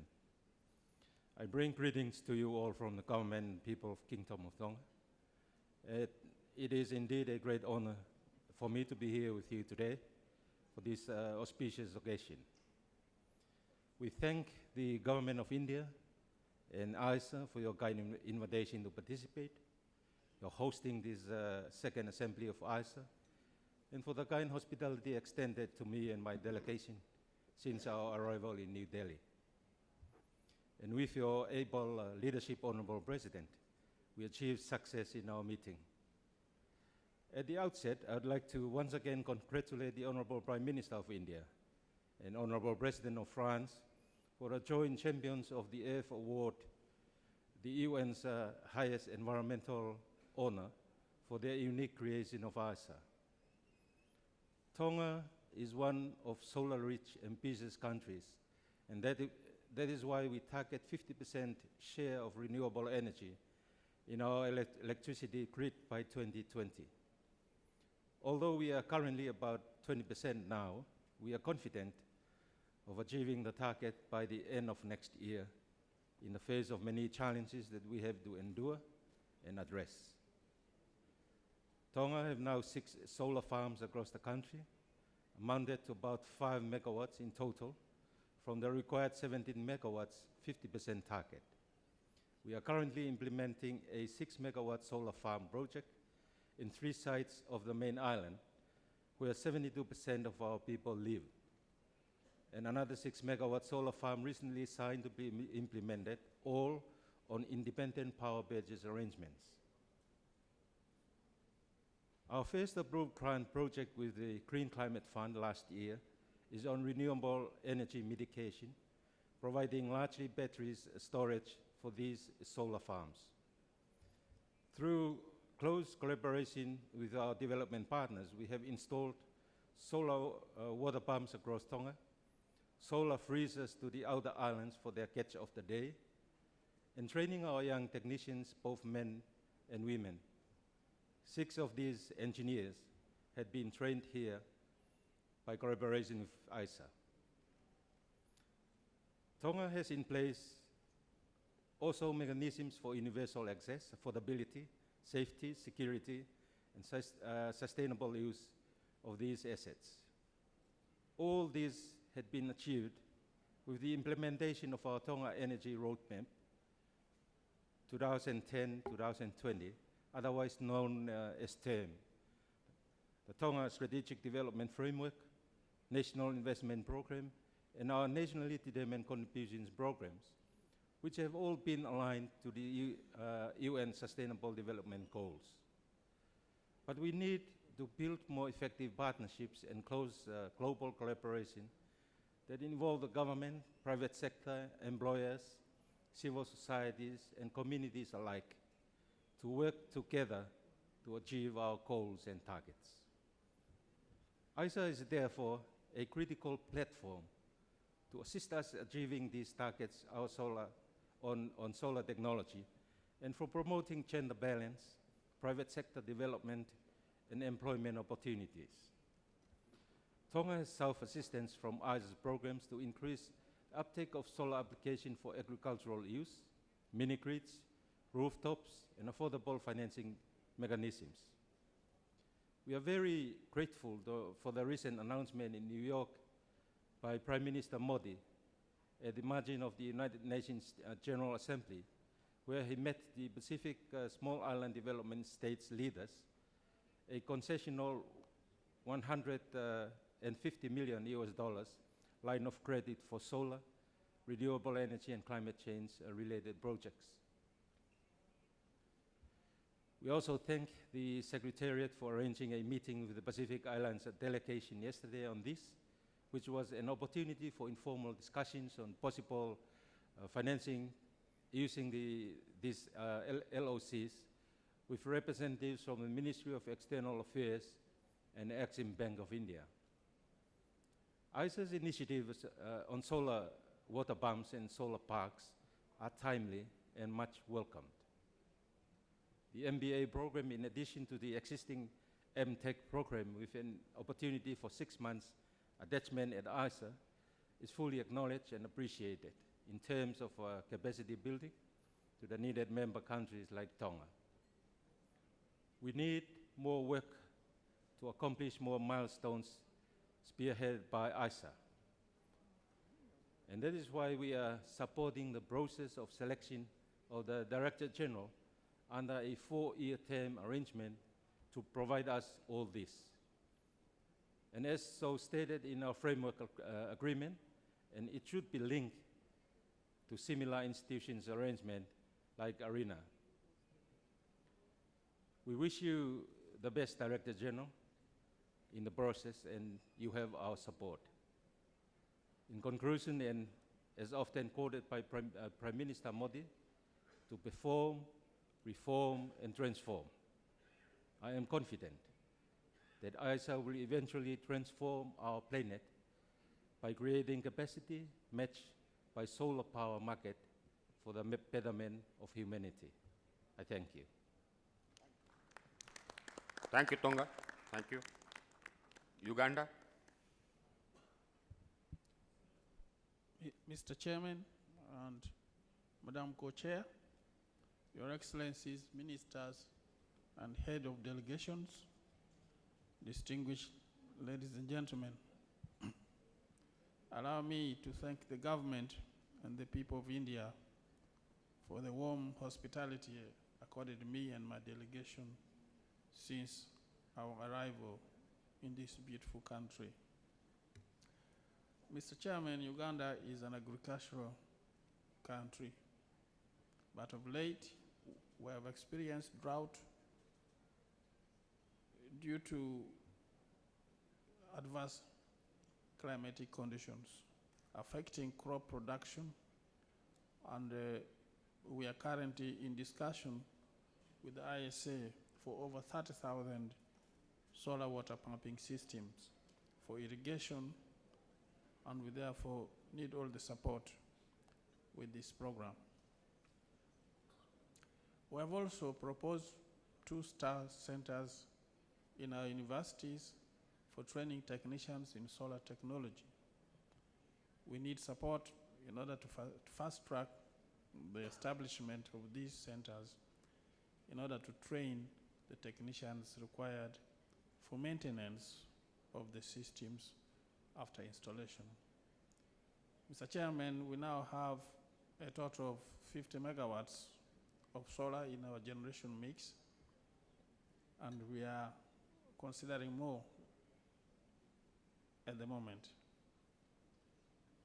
I wish to end by thanking ISA for training 4 Ugandans under the Master Trainers Program during last year, 2018. Thank you for your attention.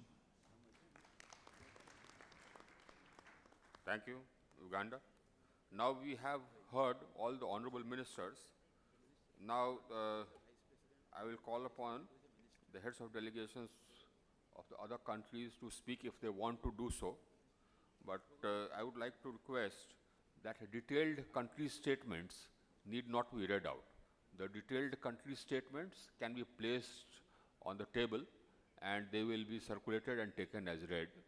Only the highlights can be spoken, or the main points can be spoken in the address instead of reading out the detailed statements. Otherwise, we'll be here till midnight. So, heads of delegations, now those who want to make points may raise their flag. Yes?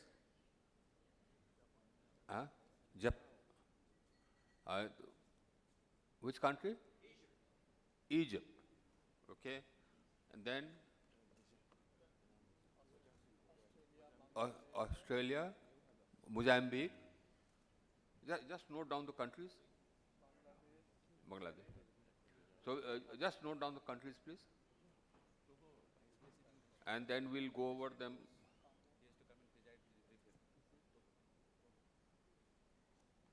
This side also? Yes. Japan. Then you've noted out all the countries? Achha, Japan has a flight, I believe. Okay. So they want to go first. But then after that, all the countries who have? Who? Jamaica. Okay. So then after that, all the countries in alphabetical order who want to make a statement. But as I requested, please do not read out the country statements at length. That can be placed on the table, and you can only make the main points. So, Japan.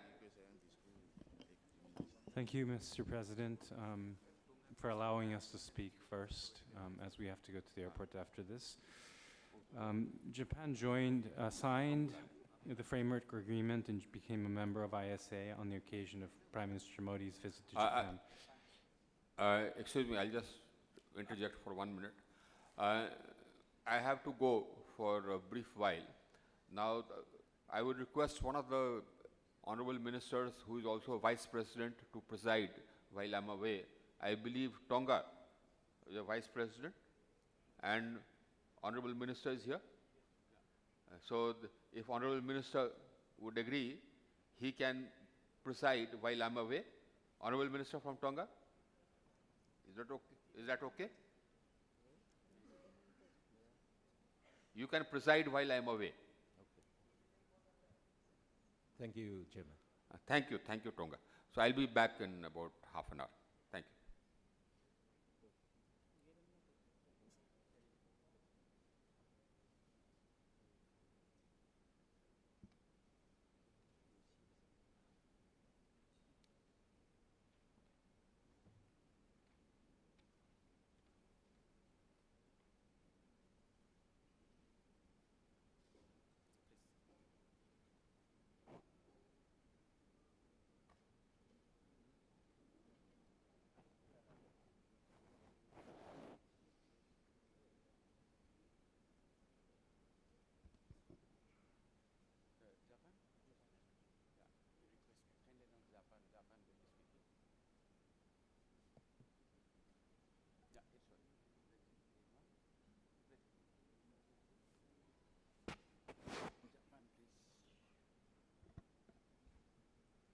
Japan, can we hear the statement from Japan? Thank you, Mr. President. As I was saying, Japan signed the framework agreement and became a member of ISA on the occasion of Prime Minister Modi's visit to Japan last year in October. But we are participating for the first time in this assembly, as it's the first assembly meeting that's being held after Japan became a member of ISA. We have been promoting many projects that aim to further usage of solar energy in many parts of the world, including the Pacific Island countries and also Africa, through our JICA organization. For example, in many of the Pacific Island countries, such as Fiji, Kiribati, and Tuvalu, we have an initiative called the Hybrid Island Initiative. And since 2017, we have been working to optimize the efficiency of diesel-powered power generation to be combined with solar energy and other types of renewable energy. Also in Tanzania, a Japanese company with financing from JICA has been working to provide solar-powered LED lanterns to provide light to the remote areas in that country. So the point I wanted to make, Mr. President, is that since Japan has a large amount of experience and also technology in promoting usage of solar energy usage in other countries, and that we look forward to sharing these types of experiences so that we could contribute in a positive way to the activities and goals of ISA. Lastly, Mr. President, I would through you request to the Secretariat to change one of the slides that existed, that was included in the presentation about the budget, which was done a while ago by the Secretariat, because in one of those slides, Japan was colored as not a member, but as a non-member. And since we've already become a member since a year ago, I asked that that document be changed and the new version be circulated so I can report that back to Capitol. Thank you, Mr. President.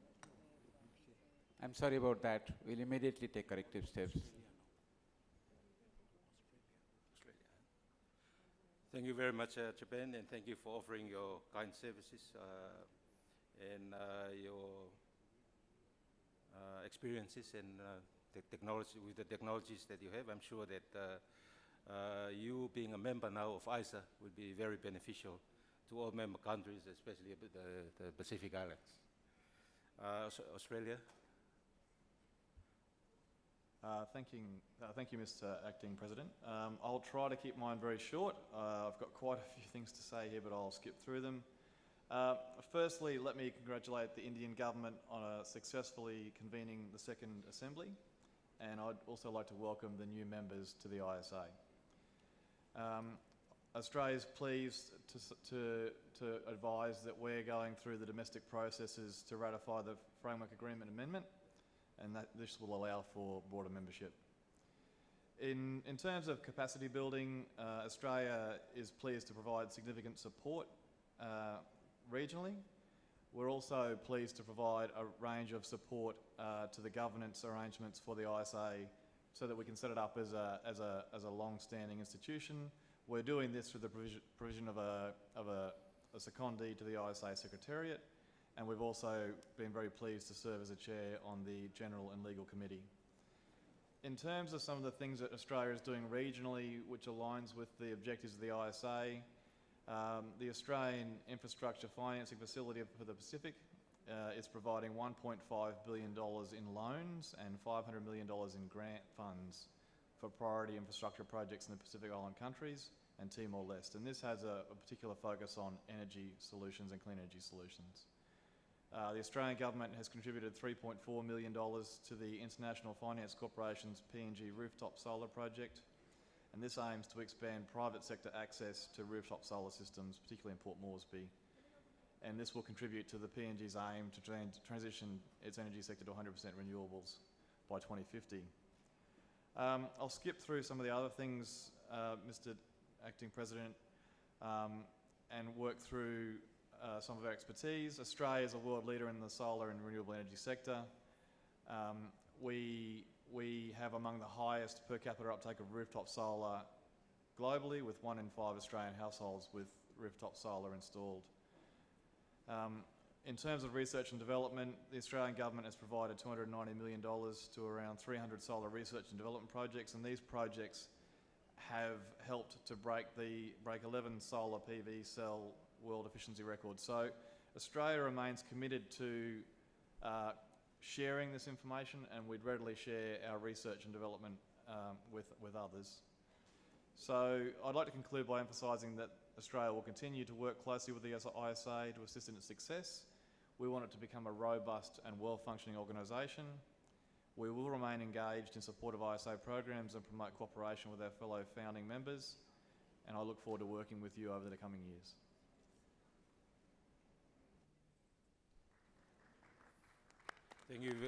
Thank you very much, Australia, and thank you again for all your kind contributions to different projects in ISA. Can we move on to Bangladesh? Thank you, Mr. Acting President. I'll try to be brief as much as possible. Bangladesh is pleased to join you all at this second General Assembly of the International Solar Alliance. We would like to thank the Government of India and ISA Secretariat for the excellent arrangement and warm hospitality. We would also like to express our sincere appreciation to the esteemed Government of India and France for their commendable efforts in moving forward the initiative of the International Solar Alliance, which was launched in Paris in November 2015. Distinguished guests, a third of the Earth's electricity is expected to be generated from renewable sources by 2024, as reported by the International Energy Agency last week. And 50% of the renewable energy growth will be contributed by the solar energy. We think ISA can play its due role in achieving this target and ensuring sustainable energy for our mother world to meet our common goal of limiting temperature rise to below 2 degrees Celsius this century.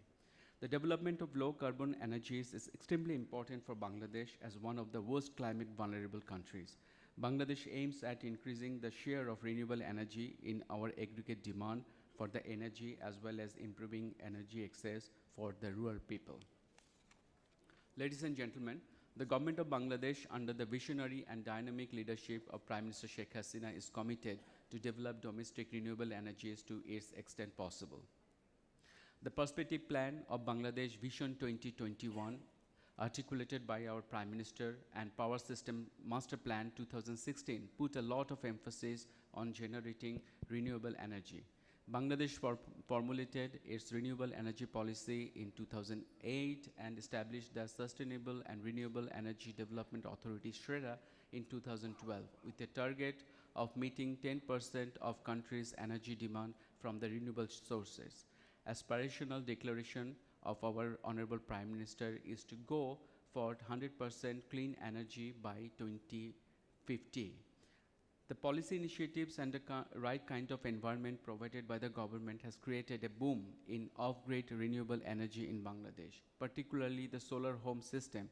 Currently, over 5 million solar panel systems are giving access to electricity to around 12% of our population living in the remote areas of Bangladesh. Bangladesh's success in solar home system has been recognized by the international community. Bangladesh has already shared its experience with dozens of other countries. We believe Bangladesh's active engagement with ISA would bring mutual benefits through such sharings and exchanges. Dear friends, Bangladesh has been keen in engaging with the international community for harnessing the potential of solar and other renewable energy. Continuous advent of technology to bring down the price of renewable energy would remain the key factor for countries like Bangladesh. We would work on ensuring access to affordable energy, technology, finance for sustainable energy. Bangladesh is committed to activities of ISA and one of the first countries to ratify the ISA Framework Agreement. The Honorable President of Bangladesh had attended the founding conference of ISA held in March 2018 in New Delhi, India. Bangladesh believes ISA can play an important role by facilitating the exchange of know-hows for affordable and reliable solar energy. Bangladesh stands ready to extend its hand to the International Solar Alliance in its endeavor to thrive as a platform for sharing technology, know-how, bringing in reliable sources for finance, for solar energy for its member countries, for a sustainable energy for us and for our future generation. I thank you. Thank you very much, Bangladesh. Benin. Merci, Monsieur le Président, par intérim de l'Assemblée générale.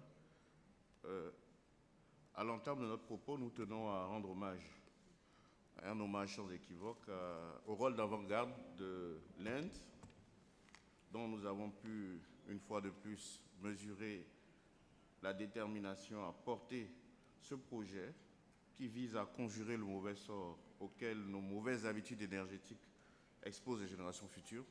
Nous voulons également dire toute notre gratitude à la République française, qui renouvelle constamment notre foi dans les promesses d'un partenariat nord-sud véritablement gagnant-gagnant.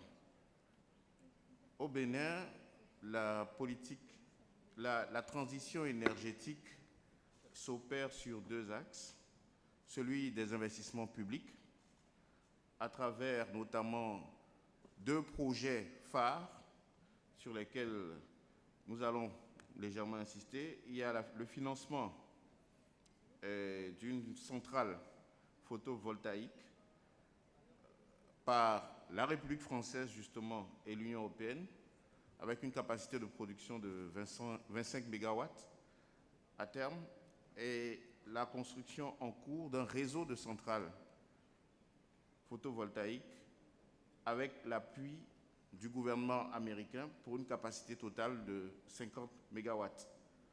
En marge de ce programme d'investissement public, le Bénin veut pouvoir compter sur le secteur privé pour réaliser sa transition énergétique. Et dans ce sens, le cadre réglementaire, fiscal et douanier a été assaini afin que de plus en plus d'entreprises investissent dans les énergies alternatives. Et nous voulons ici lancer un appel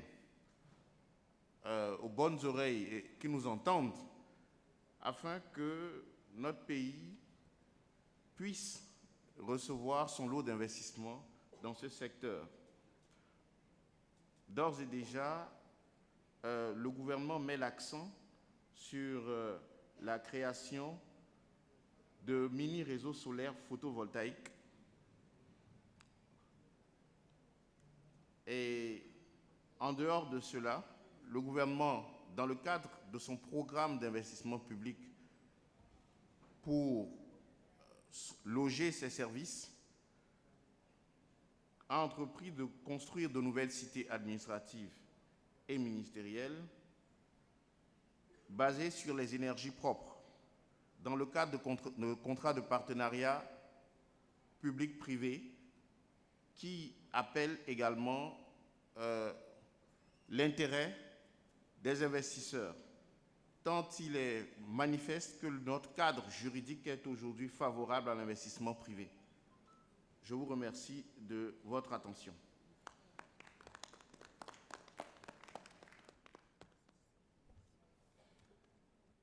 Thank you very much, Benin. Can we please move on to Burkina Faso? Thank you, Chair. Merci, Monsieur le Président.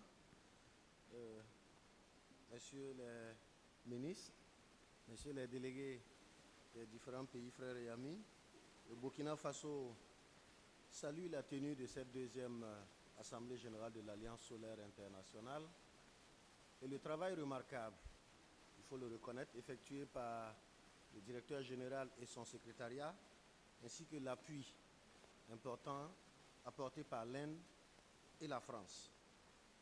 Pour le Burkina Faso, pays sahélien, sans aucune ressource fossile, le développement de l'énergie solaire n'est pas une alternative, c'est une obligation, puisque le soleil est visiblement notre première ressource énergétique. C'est pourquoi la politique énergétique conduite par le gouvernement du Burkina est claire. Elle peut être résumée par la phrase suivante: effectuer une transition énergétique vers les énergies renouvelables en s'appuyant sur la ressource solaire pour donner un accès à une énergie abordable et durable à ces populations. Cet engagement s'est matérialisé par la mise en œuvre de nombreux projets solaires. Je vais citer quelques-uns de ces projets. La centrale solaire de Zaktouli, de puissance 33 MW, qui est en exploitation aujourd'hui, mise en œuvre avec l'appui de l'AFD et de l'Union européenne. Des centrales en développement avec des partenaires tels que la Banque mondiale pour 30 MW, tels que l'AFD pour une autre centrale de 50 MW, et sans oublier les partenariats publics-privés. Et en avril dernier, dans lequel en avril dernier, nous avons signé avec 5 partenaires des PPA pour développer 155 MW de production solaire additionnelle. Je voudrais ajouter à cela le projet de centrale régionale. Dans le cadre de la mise en œuvre du marché ouest-africain de l'électricité, conduite par la CEDEAO et mise en œuvre par le WAP, le Burkina Faso devrait abriter une centrale de 300 MW destinée à alimenter le système d'échange ouest-africain. Nous sommes en plein développement de ce projet. De nombreuses réformes ont été entreprises pour favoriser le déploiement massif des solutions, des systèmes solaires autonomes, qu'il s'agisse des mini-grids, des SHS, pour faire évoluer rapidement les shifts caractéristiques de l'électrification rurale dans notre pays. Dans cette vision, nous sommes engagés avec beaucoup d'enthousiasme aux côtés de l'Alliance solaire internationale. Je peux affirmer le soutien des plus hautes autorités du Burkina aux nobles objectifs de l'Alliance solaire qui sont aussi ses objectifs. Le Burkina Faso est partie intégrante, fait partie des 6 pays pilotes de l'initiative de Lomé, dont l'objectif final est de faciliter l'accès au financement dans un cadre collectif en construction. Pour terminer mon propos, pour ne pas être long, je voudrais appeler la communauté internationale tout entière à une mobilisation autour de l'Alliance solaire internationale qui porte les objectifs des pays sahéliens comme les nôtres, car dans de nombreuses contrées du monde, l'énergie solaire se positionne comme la source de production d'électricité la moins chère et en plus de préserver l'environnement et de protéger le climat pour un monde meilleur. Je vous remercie.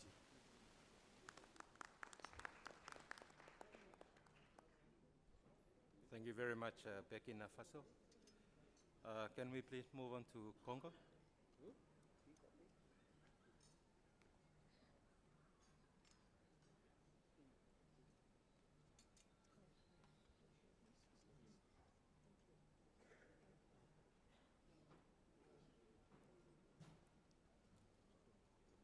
Is Congo here?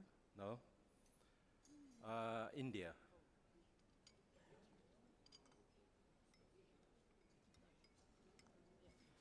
Egypt, sorry.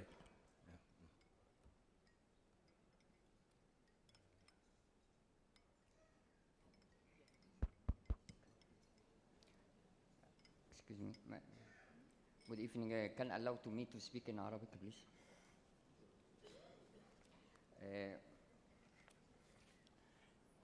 معالي السيد الرئيس، معالي السادة أصحاب الوزراء والمعالي السادة الحضور، في البداية يسعدني أن أتقدم بخالص الشكر والتقدير إلى كل من الحكومتين الهندية والفرنسية لجهودهما في تحسين ودعمهما الكامل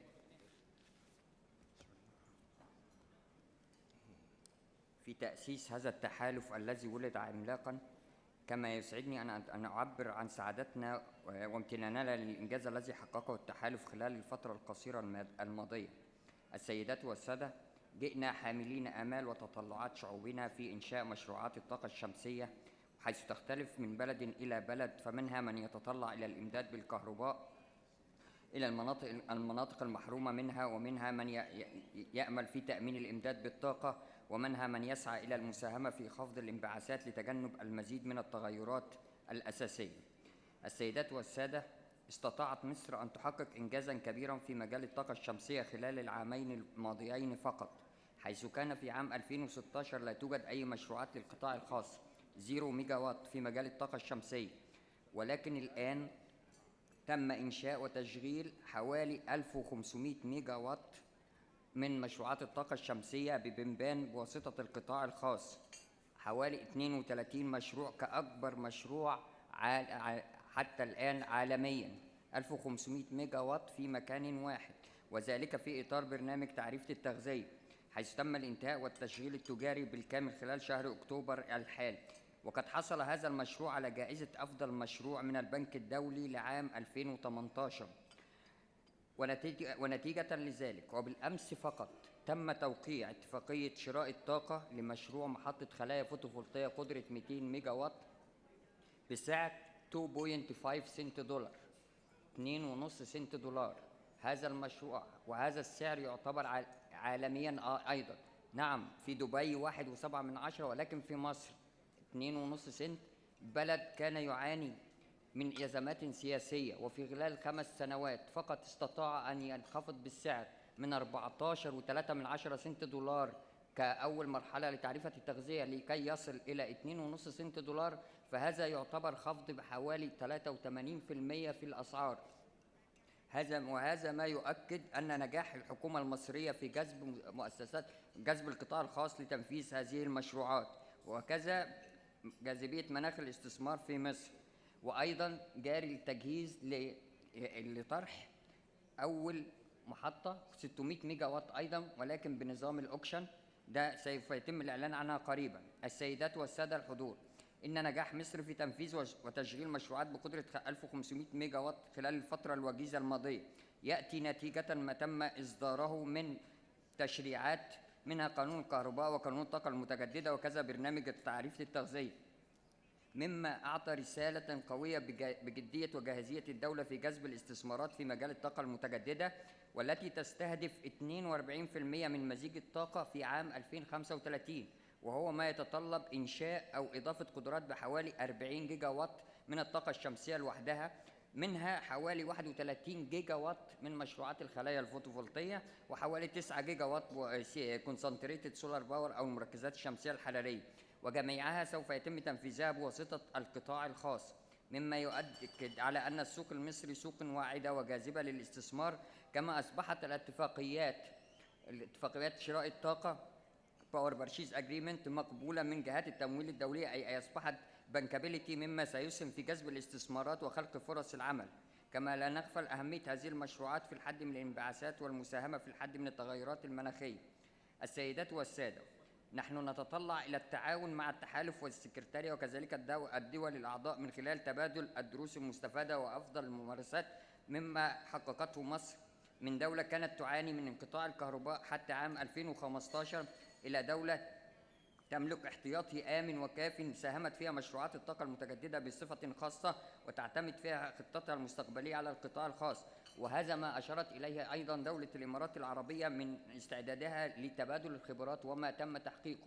فإن الموضوع ليس هو إنشاء قدرات أو إنشاء محطات أيضا، ولكن هناك عوامل أخرى تساعد في خفض التكلفة، وهو ما سيسهم في مزيد من المشروعات في هذا الشأن.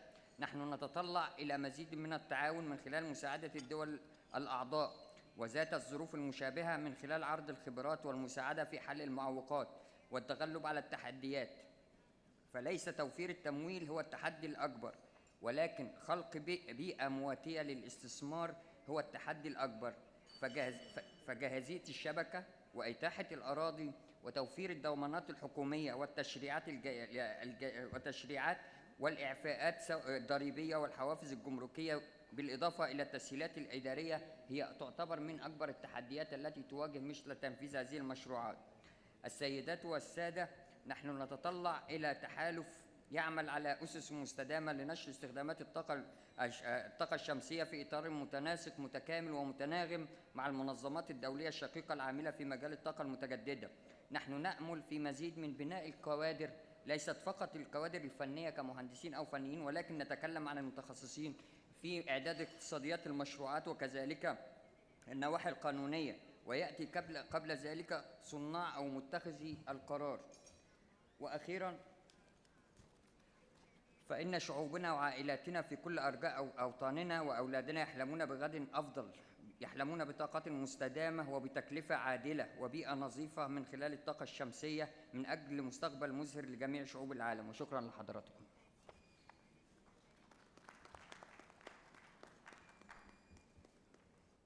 Thank you very much, Egypt, for your statement. I believe it's India's time now. Thank you, Honorable President. Right? Guyana, sorry. No, please go ahead. Ghana? Thank you, Mr. Vice President.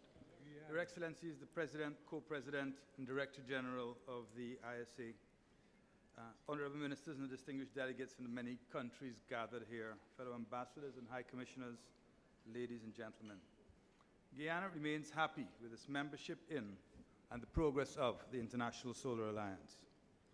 The Honorable David Patterson, Minister of Public Infrastructure with responsibility for energy and electricity in the Government of Guyana, is unable to be here with us today as planned. He has asked that I convey his sincere regrets. Minister Patterson sends his congratulations to the ISA Secretariat under the leadership of Director General Tripathi for its diligent efforts in organizing the Second Assembly. He equally congratulates both France and India for the efficient partnership they have forged in the governance of this organization. Our National Development Strategy, the Green State Development Strategy, places significant emphasis on ensuring the full delivery of a modernized energy sector with a mix of clean and renewable resources. For the energy sector, a core target is transitioning to 100% renewable and clean energy in the power sector with an optimized mix developed from the country's natural capital. Acting on the charge given by His Excellency President David Granger for the public sector to lead the way in making great use of solar energy, rooftop PV systems with a capacity of 4 megawatts have already been installed on 287 government buildings across all 10 administrative regions of Guyana. In the next fiscal year, the total installed capacity on the roofs of almost 20% of government buildings will exceed 6 megawatts.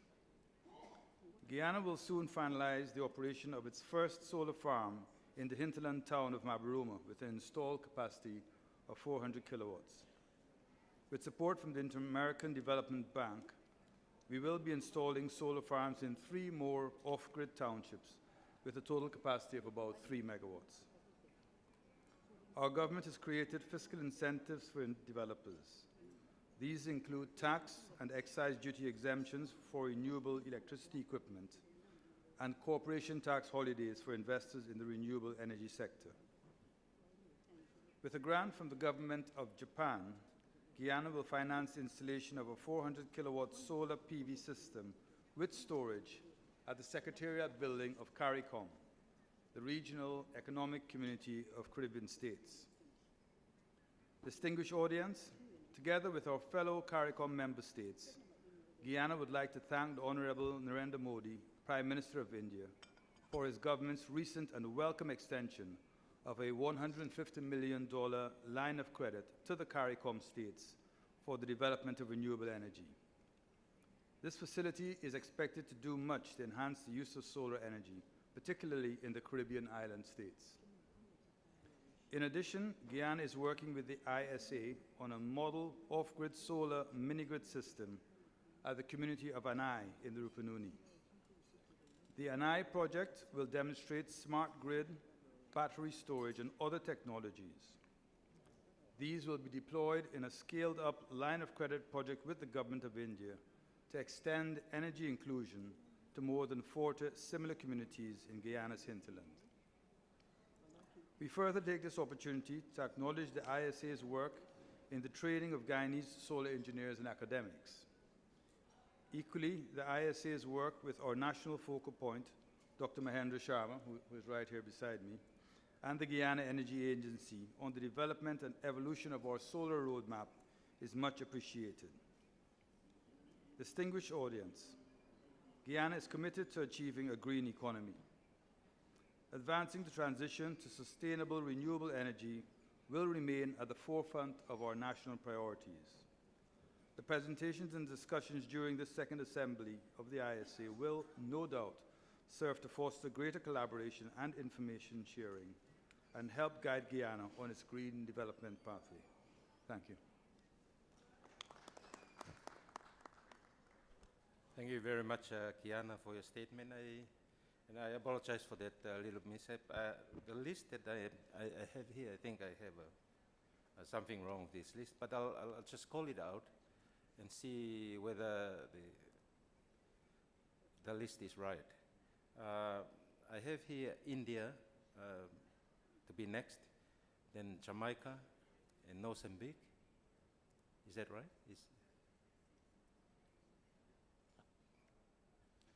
Thank you, Honourable President. Yeah. Go ahead, India. Our President, Excellencies, Director General of ISA, distinguished ladies and gentlemen, it is a great pleasure and privilege for India to host the second assembly of the International Solar Alliance. We welcome you all. We sincerely hope that you are having a comfortable stay in Delhi. ISA is a reflection of India's commitment for accelerating the development and deployment of solar energy for achieving universal energy access at affordable rates. We consider ISA as an alternative paradigm for international cooperation, one that is based on collaboration and leveraging strengths of individual countries to collectively effect change to address the biggest challenges confronting the humanity, and that is sustainable energy, energy poverty, and climate change. India believes that ISA should benefit the world at large. In the first assembly, India had moved a resolution for extending the membership of the ISA to all countries that are members of the United Nations. India appeals to the ISA members to expedite acceptance of the amended agreement so that ISA can become a global initiative. Development and deployment of renewable energy is part of our vision to bring clean and affordable energy within the reach of all and create a sustainable world. For us, renewable energy is an article of faith. It is an important part of India's plan not only to add new capacity, but also to increase energy security, achieve social equity, and address sustainability concerns. At the United Nations Climate Action Summit 2019, Honorable Prime Minister of India, Shri Narendra Modi ji, pledged to increase renewable energy capacity to 175 gigawatt by 2022 and committed for further increasing it to 450 gigawatt. Renewables have started transforming India's energy system at rapid pace and moving towards a new age of energy. India has already installed more than 82.58 gigawatt of renewable energy capacity with around 31.15 gigawatt of capacity under various stages of installation. Besides this, around 40 gigawatt of renewable power capacity is at various stages of bidding. India is confident that the target of installing 175 gigawatt of renewable power capacity will not only be met, but exceeded. In addition to the grid-connected renewable energy projects, India has ambitious plans for decentralized distributed solar power generation. India has recently launched Pradhan Mantri, that is the Prime Minister's Kisan Urja Suraksha Evam Uttan Mahabhiyan, a scheme aimed at increasing farmers' energy independence income and also de-dieselization of farm sector. Under this scheme, India plans to provide 1.75 million standalone solar agriculture pumps and carry out solarization of 1 million grid-connected agriculture pumps by the year 2022. Under the same scheme, farmers are encouraged to set up small solar plants on their barren land for their additional income. India has been providing all-out support for realizing ISA's vision and objectives. Thanks to Excellency President for acknowledging India's support in his opening remarks. As has been stated earlier, Government of India has allotted 5 acres of prime land for ISA headquarters building and released a sum of $26 million for creating a corpus fund, building infrastructure, and also meeting day-to-day recurring expenditure. In addition, various public sector enterprises of Government of India have contributed $8 million for augmenting ISA corpus fund.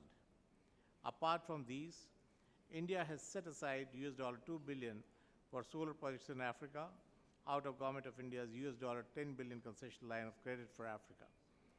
Exim Bank of India is implementing this line of credit in close coordination with ISA countries in Africa. On 24 September 2019, on the sidelines of 74th UN General Assembly, India announced allocation of $12 million grant and a concessional line of credit of $150 million for Pacific Islands developing states for undertaking solar, renewable energy, climate-related projects. I would urge ISA member countries to take advantage of these credit lines. Besides, India has trained 200 professionals from ISA member countries at a cost of $500,000. India also provided technical expertise to ISA for designing MTech program for ISA member country technical pool. 2 Indian states have instituted the solar awards, which were announced today. We have also offered to mount technical missions for providing technical expertise to ISA solar member countries for developing projects and catalyzing development deployment of solar energy. Excellency, President of the Assembly, we are extremely grateful for your leadership and guidance for steering the ISA process. India will do whatever possible to ensure that the ISA vision continues to propagate solar energy programs and activities in ISA member countries that are taken up in a concerted manner. Thank you very much for your attention. Thank you, India. Now, Jamaica. Mr. Vice President, Jamaica is very pleased to be here and to say many thanks to the Government of India for putting on this really splendid conference, and to France for co-chairing. As a Caribbean island, Jamaica is very much aware of climate change and the risks that occur from exogenous forces such as hurricanes and the rising seashore that we have to face on a regular basis. Because of that, Jamaica very early considered joining the ISA, and earlier this year, just a few weeks ago, in fact, ratified our documents to make sure that we're full members today. We look at a particular aspect of the ISA that is of keen interest to us. Yes, we appreciate that big plans have to be made for solar energy, and that's we have done just a couple of weeks ago. We inaugurated a 50-megawatt solar plant in Jamaica. But we're very, very interested in the distributive aspect of the ISA.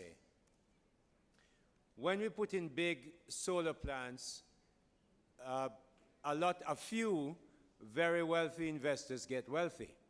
And as a capitalist and banker for many years, I completely support that. But if we look at the objectives of the ISA, it's only when we get distributive solar working really well on the rooftops of people's houses or even on businesses, and certainly in our case on reservoirs, in other people's cases on lakes, that we're really going to get the objectives of the ISA really touching the lives of ordinary people in very dispersed and diverse locations in our countries.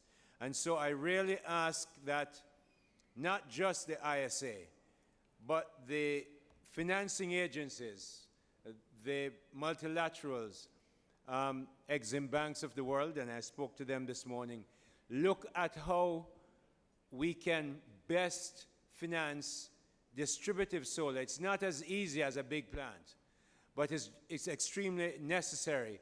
And I must urge the ISA to give particular focus to that area of financing that will make it so much easier. I know India has gone ahead of that. We in Jamaica are looking at taking some advantage of that experience and to take that forward.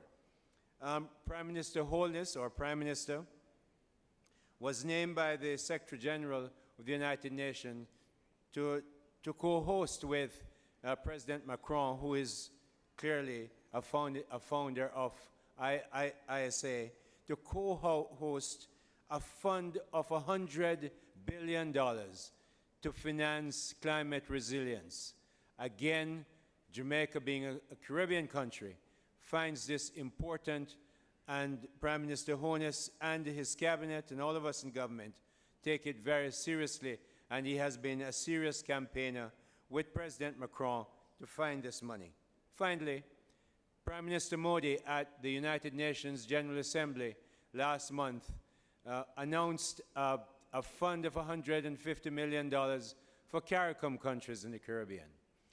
We're pleased with this. The heads of government like it. Of course, my Prime Minister is very pleased.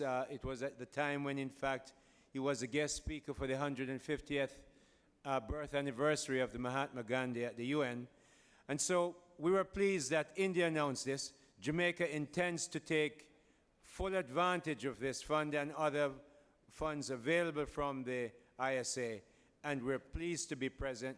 Mr. President, thank you very much. Thank you so much, Jamaica.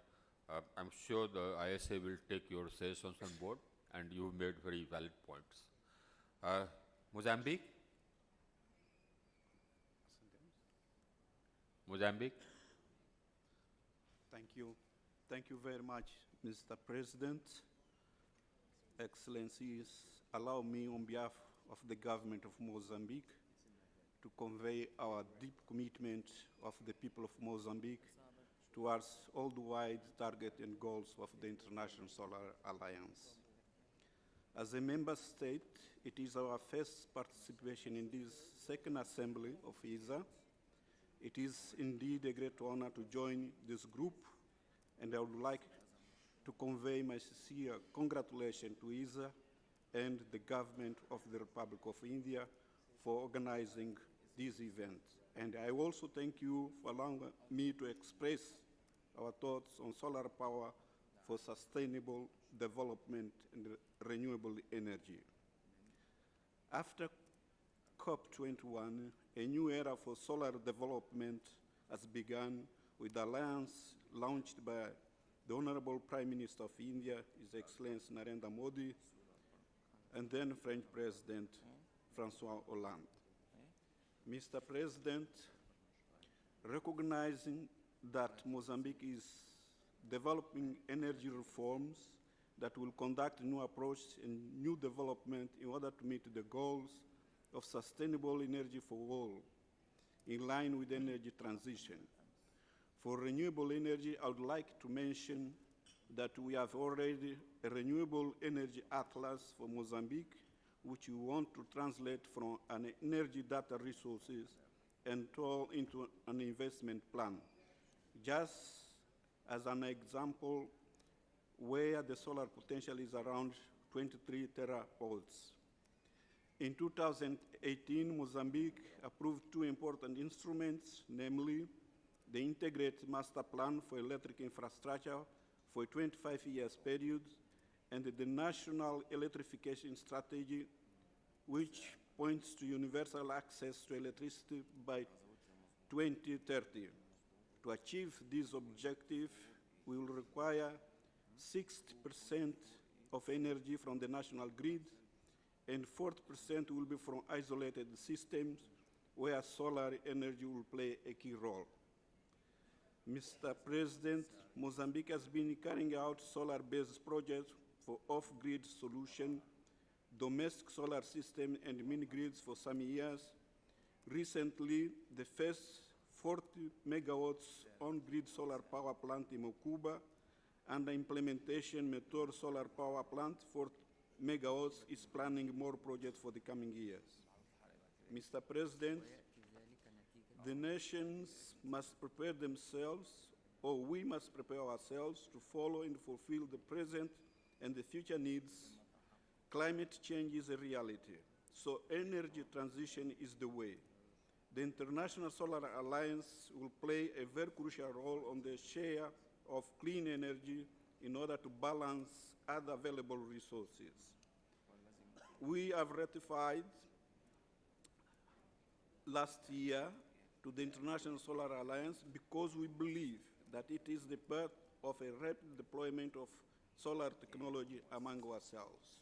To conclude, I would like to encourage ISA to continue supporting to save the world by its advocacy on solar, a clean energy which could be shared with other proven clean technology available to secure sustainable development for all of us without any restriction. I thank you, Mr. President. I thank you. I thank India for the hospitality. I thank you very much. Thank you, Mozambique. Namibia?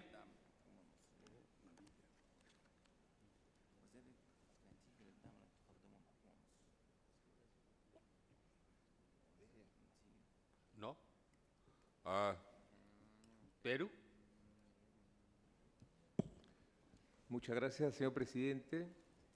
Quisiera comenzar mi intervención agradeciendo a usted y a los gobiernos de la India y de Francia, así como a la Secretaría por la organización y los preparativos de la segunda asamblea de la Alianza Solar, desarrollada durante estos 2 días, al igual que por la oportunidad de permitirme compartir lo que el Perú está haciendo en este campo para promover el objetivo de lograr una adopción lo más plena posible de energías renovables y asegurar así la sostenibilidad energética en nuestro país. El Perú, miembro fundador de la Alianza Solar, brinda su pleno apoyo a esta iniciativa conjunta de India y Francia y cree firmemente que el uso de energías renovables no solo reducirá la contaminación en nuestro planeta, sino que también contribuirá a la formación de una sociedad más equitativa, donde, sobre todo, las personas menos favorecidas de nuestros países puedan también tener acceso a todos los servicios básicos a través del uso del potencial de las energías renovables. Señor presidente, a nosotros, los países miembros de la Alianza, se nos presenta tanto la gran oportunidad como la responsabilidad de trabajar conjuntamente para asegurar un ambiente favorable que permita la transición hacia las energías renovables y por eso nos complace participar en esta asamblea. En ese sentido, el Perú reitera una vez más su decidido compromiso a, de acuerdo con nuestras capacidades intercambiar experiencias, reducir los costos de financiamiento de tecnologías solares y compartir nuestras tecnologías en materia de energías renovables con todos ustedes, estimados colegas. A ello, a su vez, allanará el camino para que el futuro de la energía solar sea inclusivo y que se adapte a las necesidades individuales de nuestros países, que como bien sabemos es uno de los principales objetivos de la Alianza, es decir, que beneficie principalmente a los más pobres de nuestros países. Como país con inmensos recursos de energía renovable, nuestro gobierno tiene la firme intención y se ha fijado la meta de alcanzar el 15% de la matriz energética proveniente de fuentes renovables no convencionales para el año 2030. Tenemos la firme convicción que esta es la única forma de combinar la sostenibilidad con el crecimiento económico.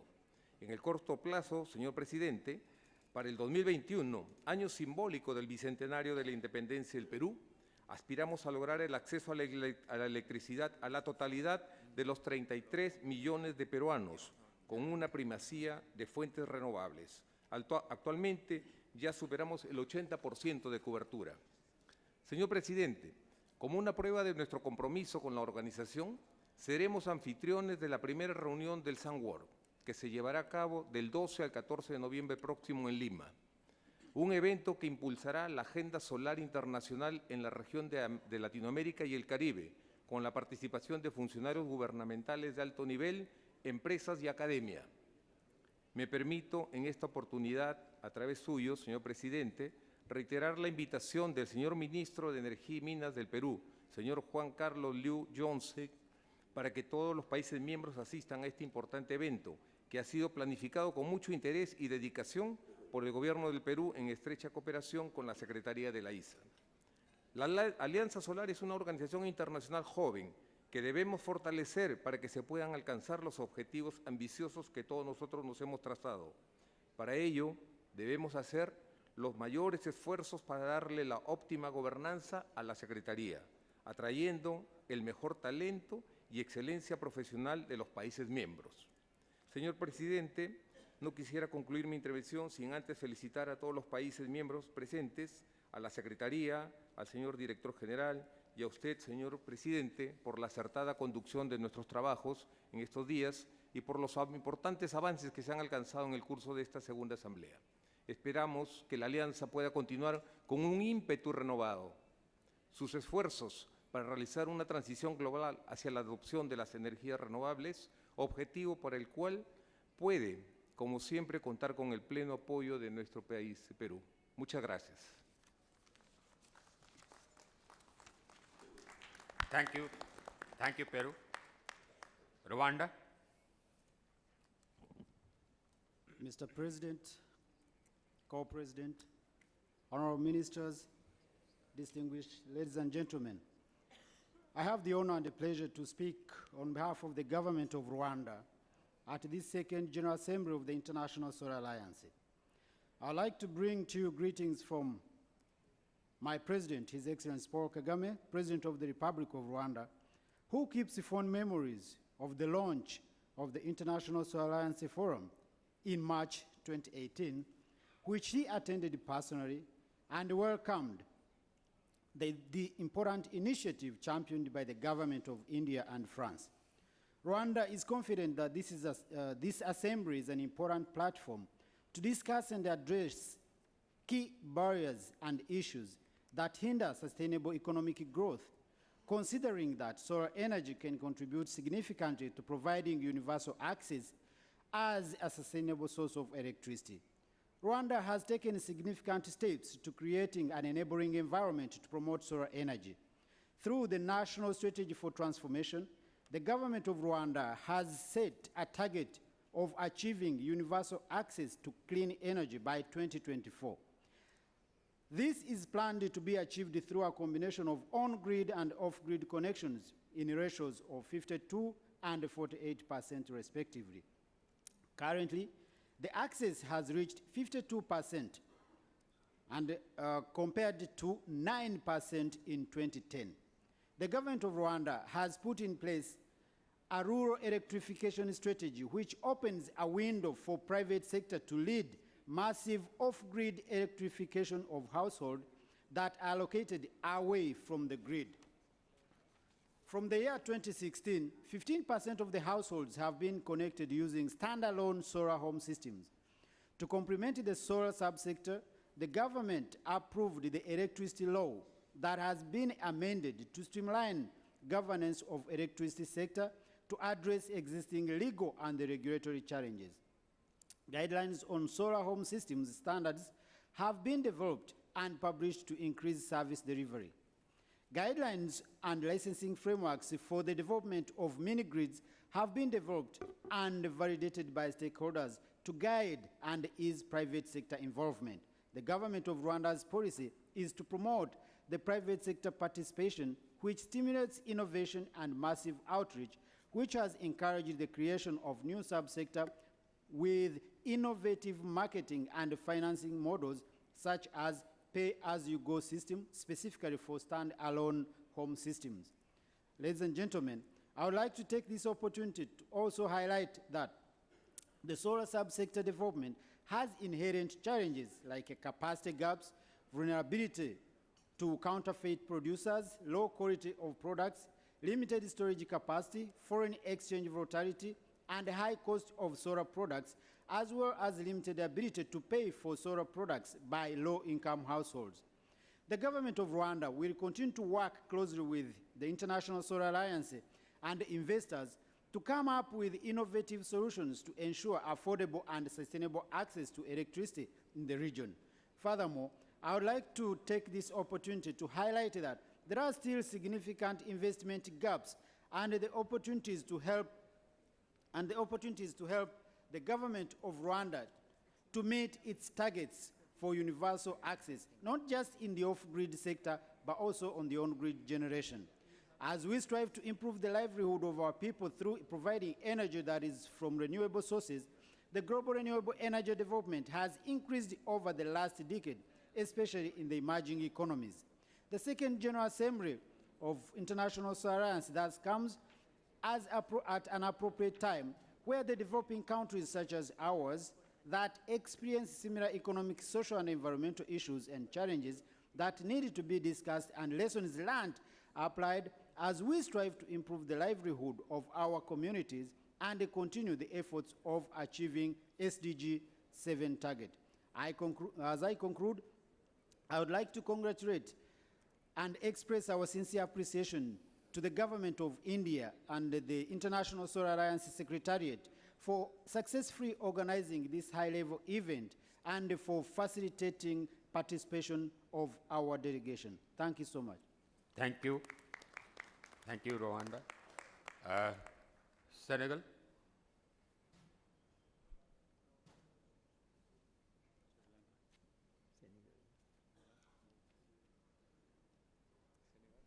No? Tanzania?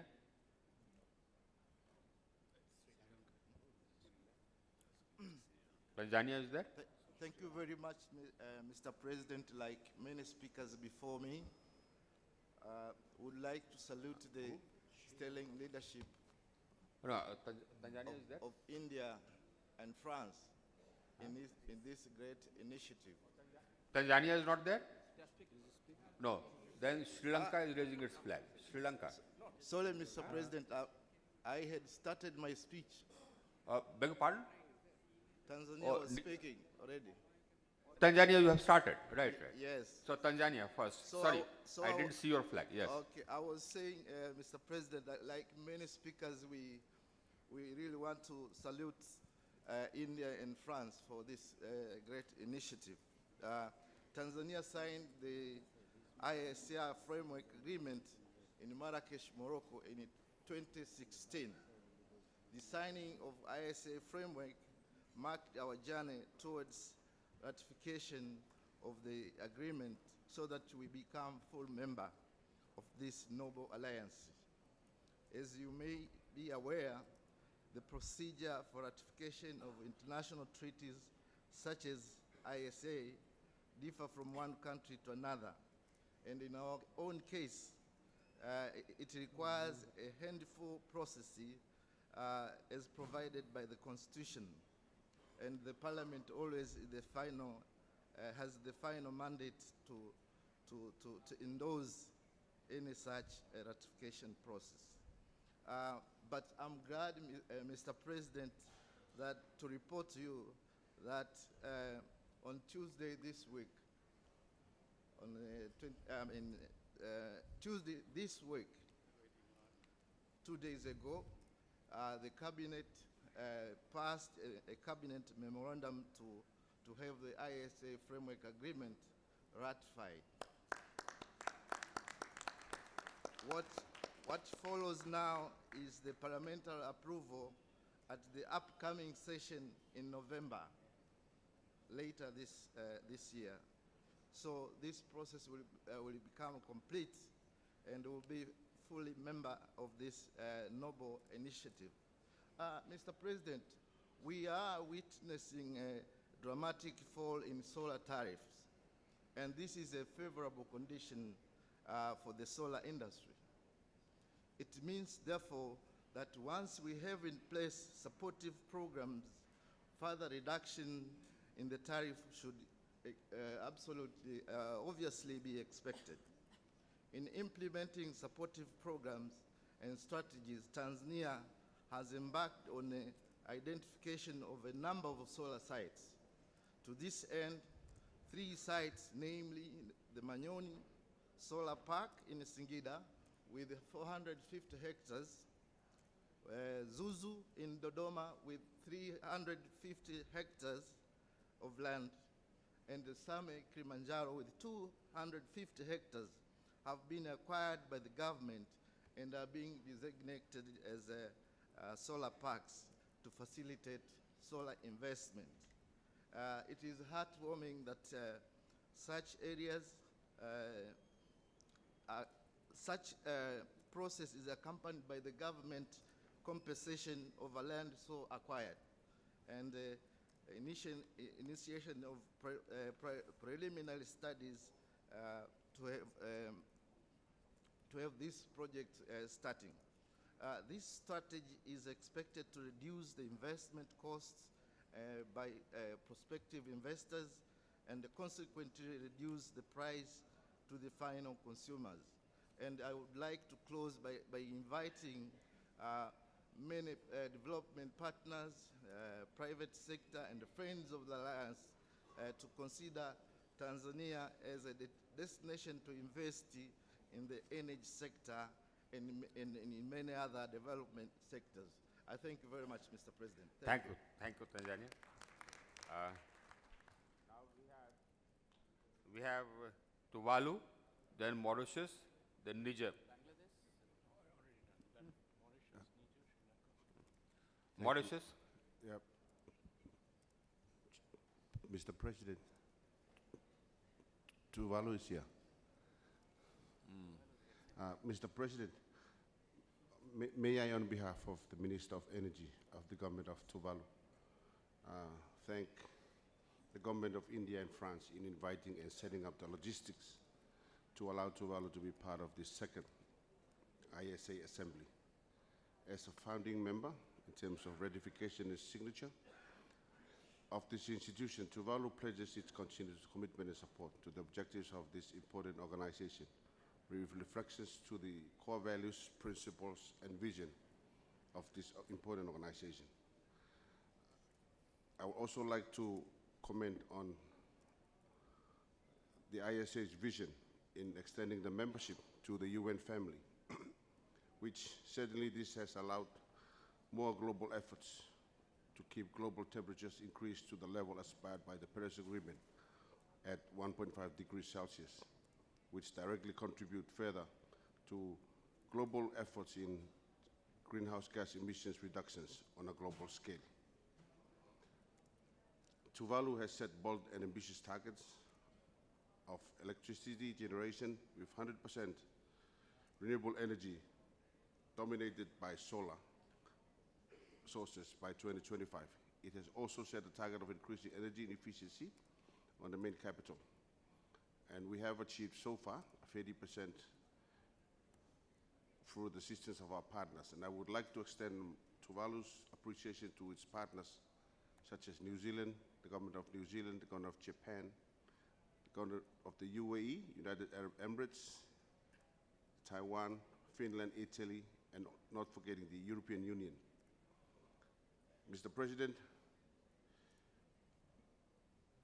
we have upcoming projects with the World Bank and the ADB with the hope that we can increase this achievement of renewable energy penetration with solar, dominating that up to 50% by 2025. And we certainly hope that by 2030, Tuvalu will be able to reach its target.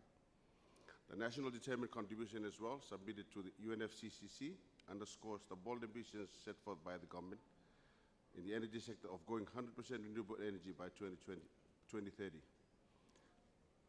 The efforts on the ground, where Tuvalu has made progresses with RIE in its energy targets, involves so far, we have reviewed our legal policies and frameworks in response to implementing renewable energy strategies and technologies, including solar, formulation of our NDC roadmaps and targets, exploring opportunities to maximize and identify sustainable and affordable technologies for Tuvalu, initiate work to modernize our power generation for electricity, and legislating of our energy efficiency. Through the partnership with the ISA, I must point out importantly and essentially that it is required that the ISA needs to build more strong and connect better with its members, particularly the small island countries of the Pacific. This can be by way of developing and building supporting mechanisms so that it can respond on a more timely basis to the needs of its members. However, with engagements that we have so far, some key areas for collaborations between Tuvalu and the ISA, which we feel strongly relates to assistance to ISA members in development of bankable solar projects, technological development for island environments and transfer, especially for rooftops and floating solar options, given the shortage of land in Tuvalu, and capacity building through training. Best practices for solar capacity building in ISA countries, member countries, and sustainable financing for more solar investments and deployment.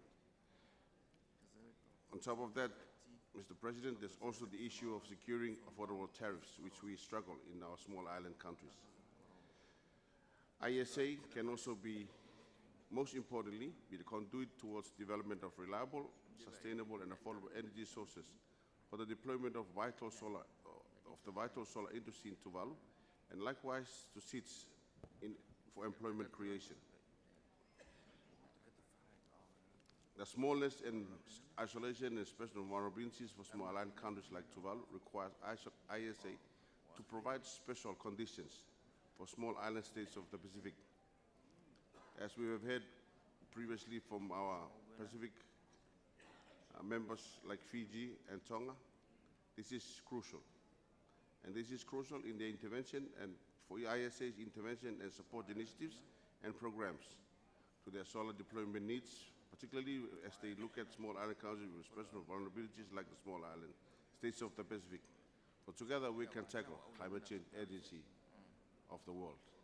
Thank you, Chairman. Thank you. Mauritius.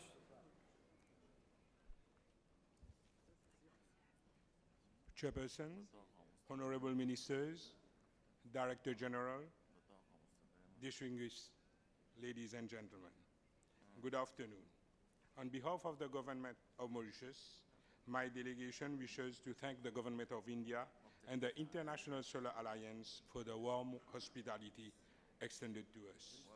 The Honorable Deputy Prime Minister and Minister of Energy and Public Utilities has not been able to make it to attend this General Assembly due to other commitments. He has requested me to present his apologies. Mauritius, as a founder member, has always been associated with the International Solar Alliance. We are among the 16 members who has already adhered to the amended framework. Mauritius is committed to increasing the share of renewable energy in its energy mix. Presently, the share of renewable energy is about 20%, and our target is to achieve 35% by 2025.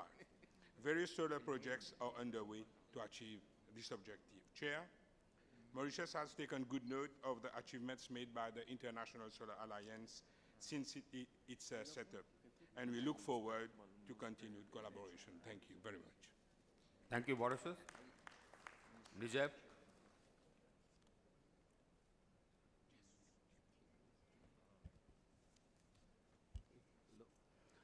Honorable Minister, Honorable Shri Raj Kumar, President of the Second Assembly of International Solar Alliance, Honorable Ministers of Member States of International Solar Alliance, Honorable ladies and gentlemen, Head of Delegation, ladies and gentlemen, dear participants. Allow me, first of all, on behalf of the Minister of Energy of the Republic of Niger, Mrs. Amina Moumouni, who could not attend this to fulfill this pleasant duty, that of thanking the government and the people of India for the warm welcome, as well as for the arrangement done to make pleasant the stay of the delegation of Niger in New Delhi, and for all the facilities taken for a smooth running of this Second Assembly of International Solar Alliance. Honorable President, Her Excellency the Minister of Energy of Niger made me responsible for conveying to you her regret for not having been able to be with you today because of over duties entrusted to her by the President of the Republic of Niger, His Excellency Mr. Muhammadu Yusufu. She also instructed me to express to you her wishes to see the work of this Second Assembly result in happy conclusion. Indeed, the Second Assembly has been conducted successfully and the results are very, very satisfying for Niger. Honorable President, the Republic of Niger would like, through my voice, to thank and support the Republic of India for all the efforts and assistance it deploys daily since the launch of International Solar Alliance in March 2018 for the effective setting up and all the organs of Alliance, both at the level of its Secretariat as well as that of the Member States, including Niger.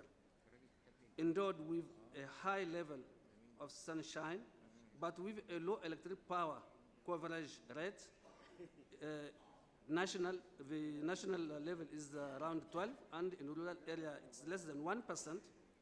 The Republic of Niger support and encourage the Republic of India in all its efforts deployed for the achievement of the objectives pursued by the International Solar Alliance to make access to clean and affordable energy universal through solar. Let me thank the Sunshine Brighter. Thank you very much. Thank you, Niger. Thank you so much. Sri Lanka. Mr. President, Honorable Ministers, Excellencies, distinguished delegates. At the outset, let me thank the Government of India for hosting the Second Assembly of the ISA. My delegation commends you for the excellent arrangements made today. We are grateful to the Director General and the Secretariat of the ISA for making available the relevant documentation in an excellent manner. We found the deliberations as very fruitful.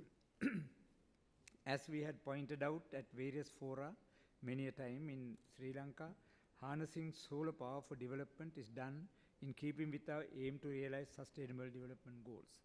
In particular, Goal 7, affordable and clean energy, and in line with Sri Lanka's commitments through the nationally determined contributions towards global greenhouse gas emission reduction targets of the Paris Agreement.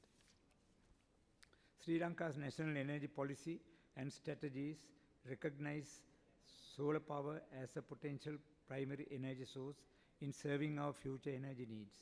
This recognition is in the context of indigenous resource development as well as renewable energy development.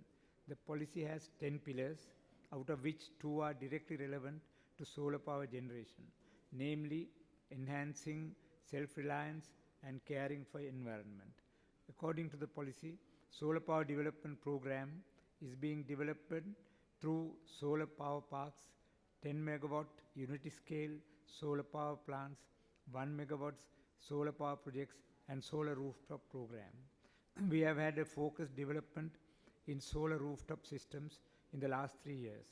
Operation of grid-connected solar rooftop systems were initiated in Sri Lanka in 2011.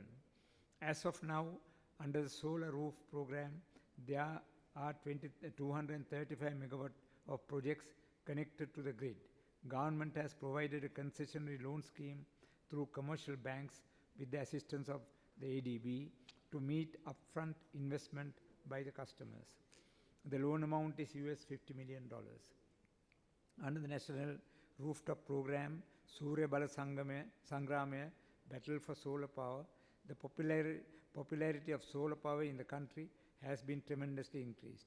A vibrant group of small and medium-scale solar integrators have sprouted, and several small-scale manufacturers of panels and installation systems have entered into business. Sri Lanka has set up an ambitious target of meeting 50% of power generation using renewable energy by 2030 and 100% by 2050. In this context, we consider the ISA as a key partner, which assists us in further harnessing solar power to achieve that ambitious target. We observe with great happiness how in the last couple of years it is being developed as a central organization in the field of solar energy. In Sri Lanka, we are at an important juncture with respect to solar power development. However, we need experience, knowledge, technology and all other means of support to further develop the solar energy sector. Since island nations have development challenges of their own intrinsic to the island states, we also request the ISA to look into the possibility of implementing dedicated programs, projects and activities, especially in island states. On this important occasion, we acknowledge with great appreciation the support extended to Sri Lanka by the ISA through capacity development programs, training and workshops, and also with the opportunity to submit proposals seeking prospective technological assistance. We thank ISA and the Government of India for the opportunities provided to Sri Lanka under the ITEC program in solar energy for master trainers from ISA member countries. In conclusion, while thanking the International Solar Alliance and its Director General, Mr. Upendra Tripathi, for the initiatives and cooperation extended to Sri Lanka in the past, we assure our fullest support to future initiatives of the organization. Thank you. Thank you. Sudan. Thank you, Your Excellencies, Mr. President, Mr. Singh, Co-President, Honorable Ministers and delegates from participating countries and organizations, International Solar Alliance Director General and ISA team. First of all, allow me to congratulate ISA with the excellent organization of this important event. We in Sudan believe that solar energy could be leading the development in the world and drives economic growth in many ways by opening new opportunities, creating job market, and facilitating the education process, especially in the developed countries. In order to ensure the social equality, the access to affordable, reliable, clean, and sustainable energy services should be secured for everyone, as well as to minimize the climate change effects. Fortunately, planet Earth is blessed with abundant solar energy resources, and more specifically, the countries located between the Tropic of Cancer and the Tropic of Capricorn. Our country, Sudan, is one of these countries. Accordingly, we commend the efforts being made by ISA to address the solar energy deployment in the member countries. Sudan is a wide country, about 2 million square kilometers, with only 32% access to electricity. To rise the electrification rate in a large country like Sudan, we should use solar application on grid and off-grid.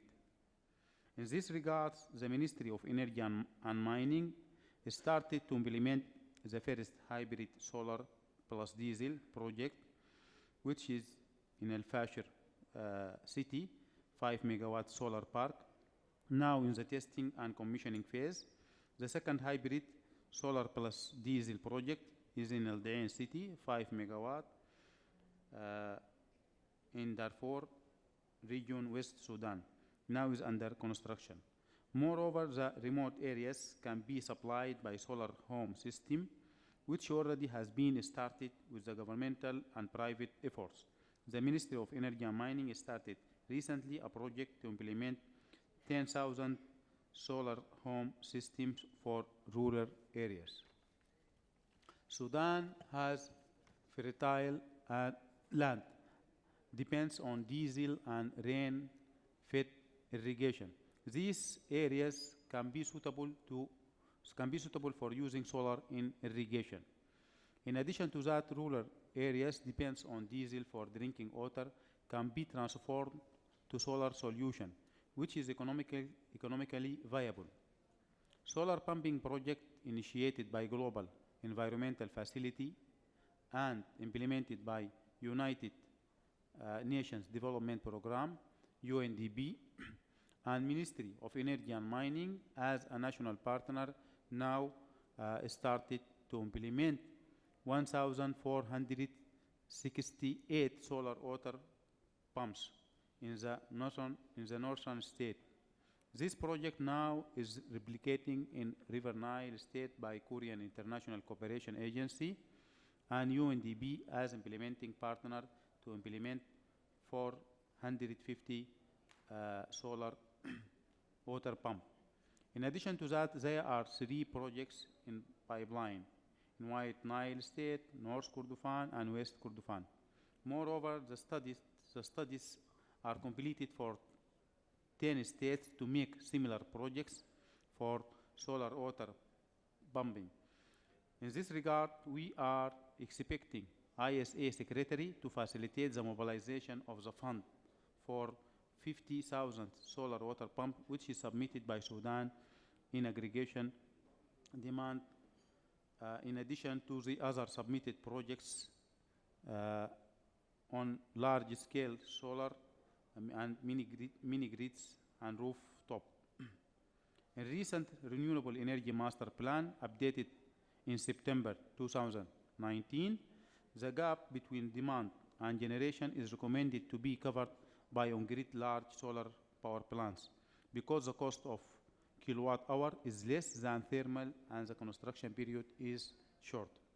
There are many challenges to scaling up solar energy in Sudan, such as finance of solar project because the high upfront cost of the solar and the lack of technology dissemination in private sector and consumers.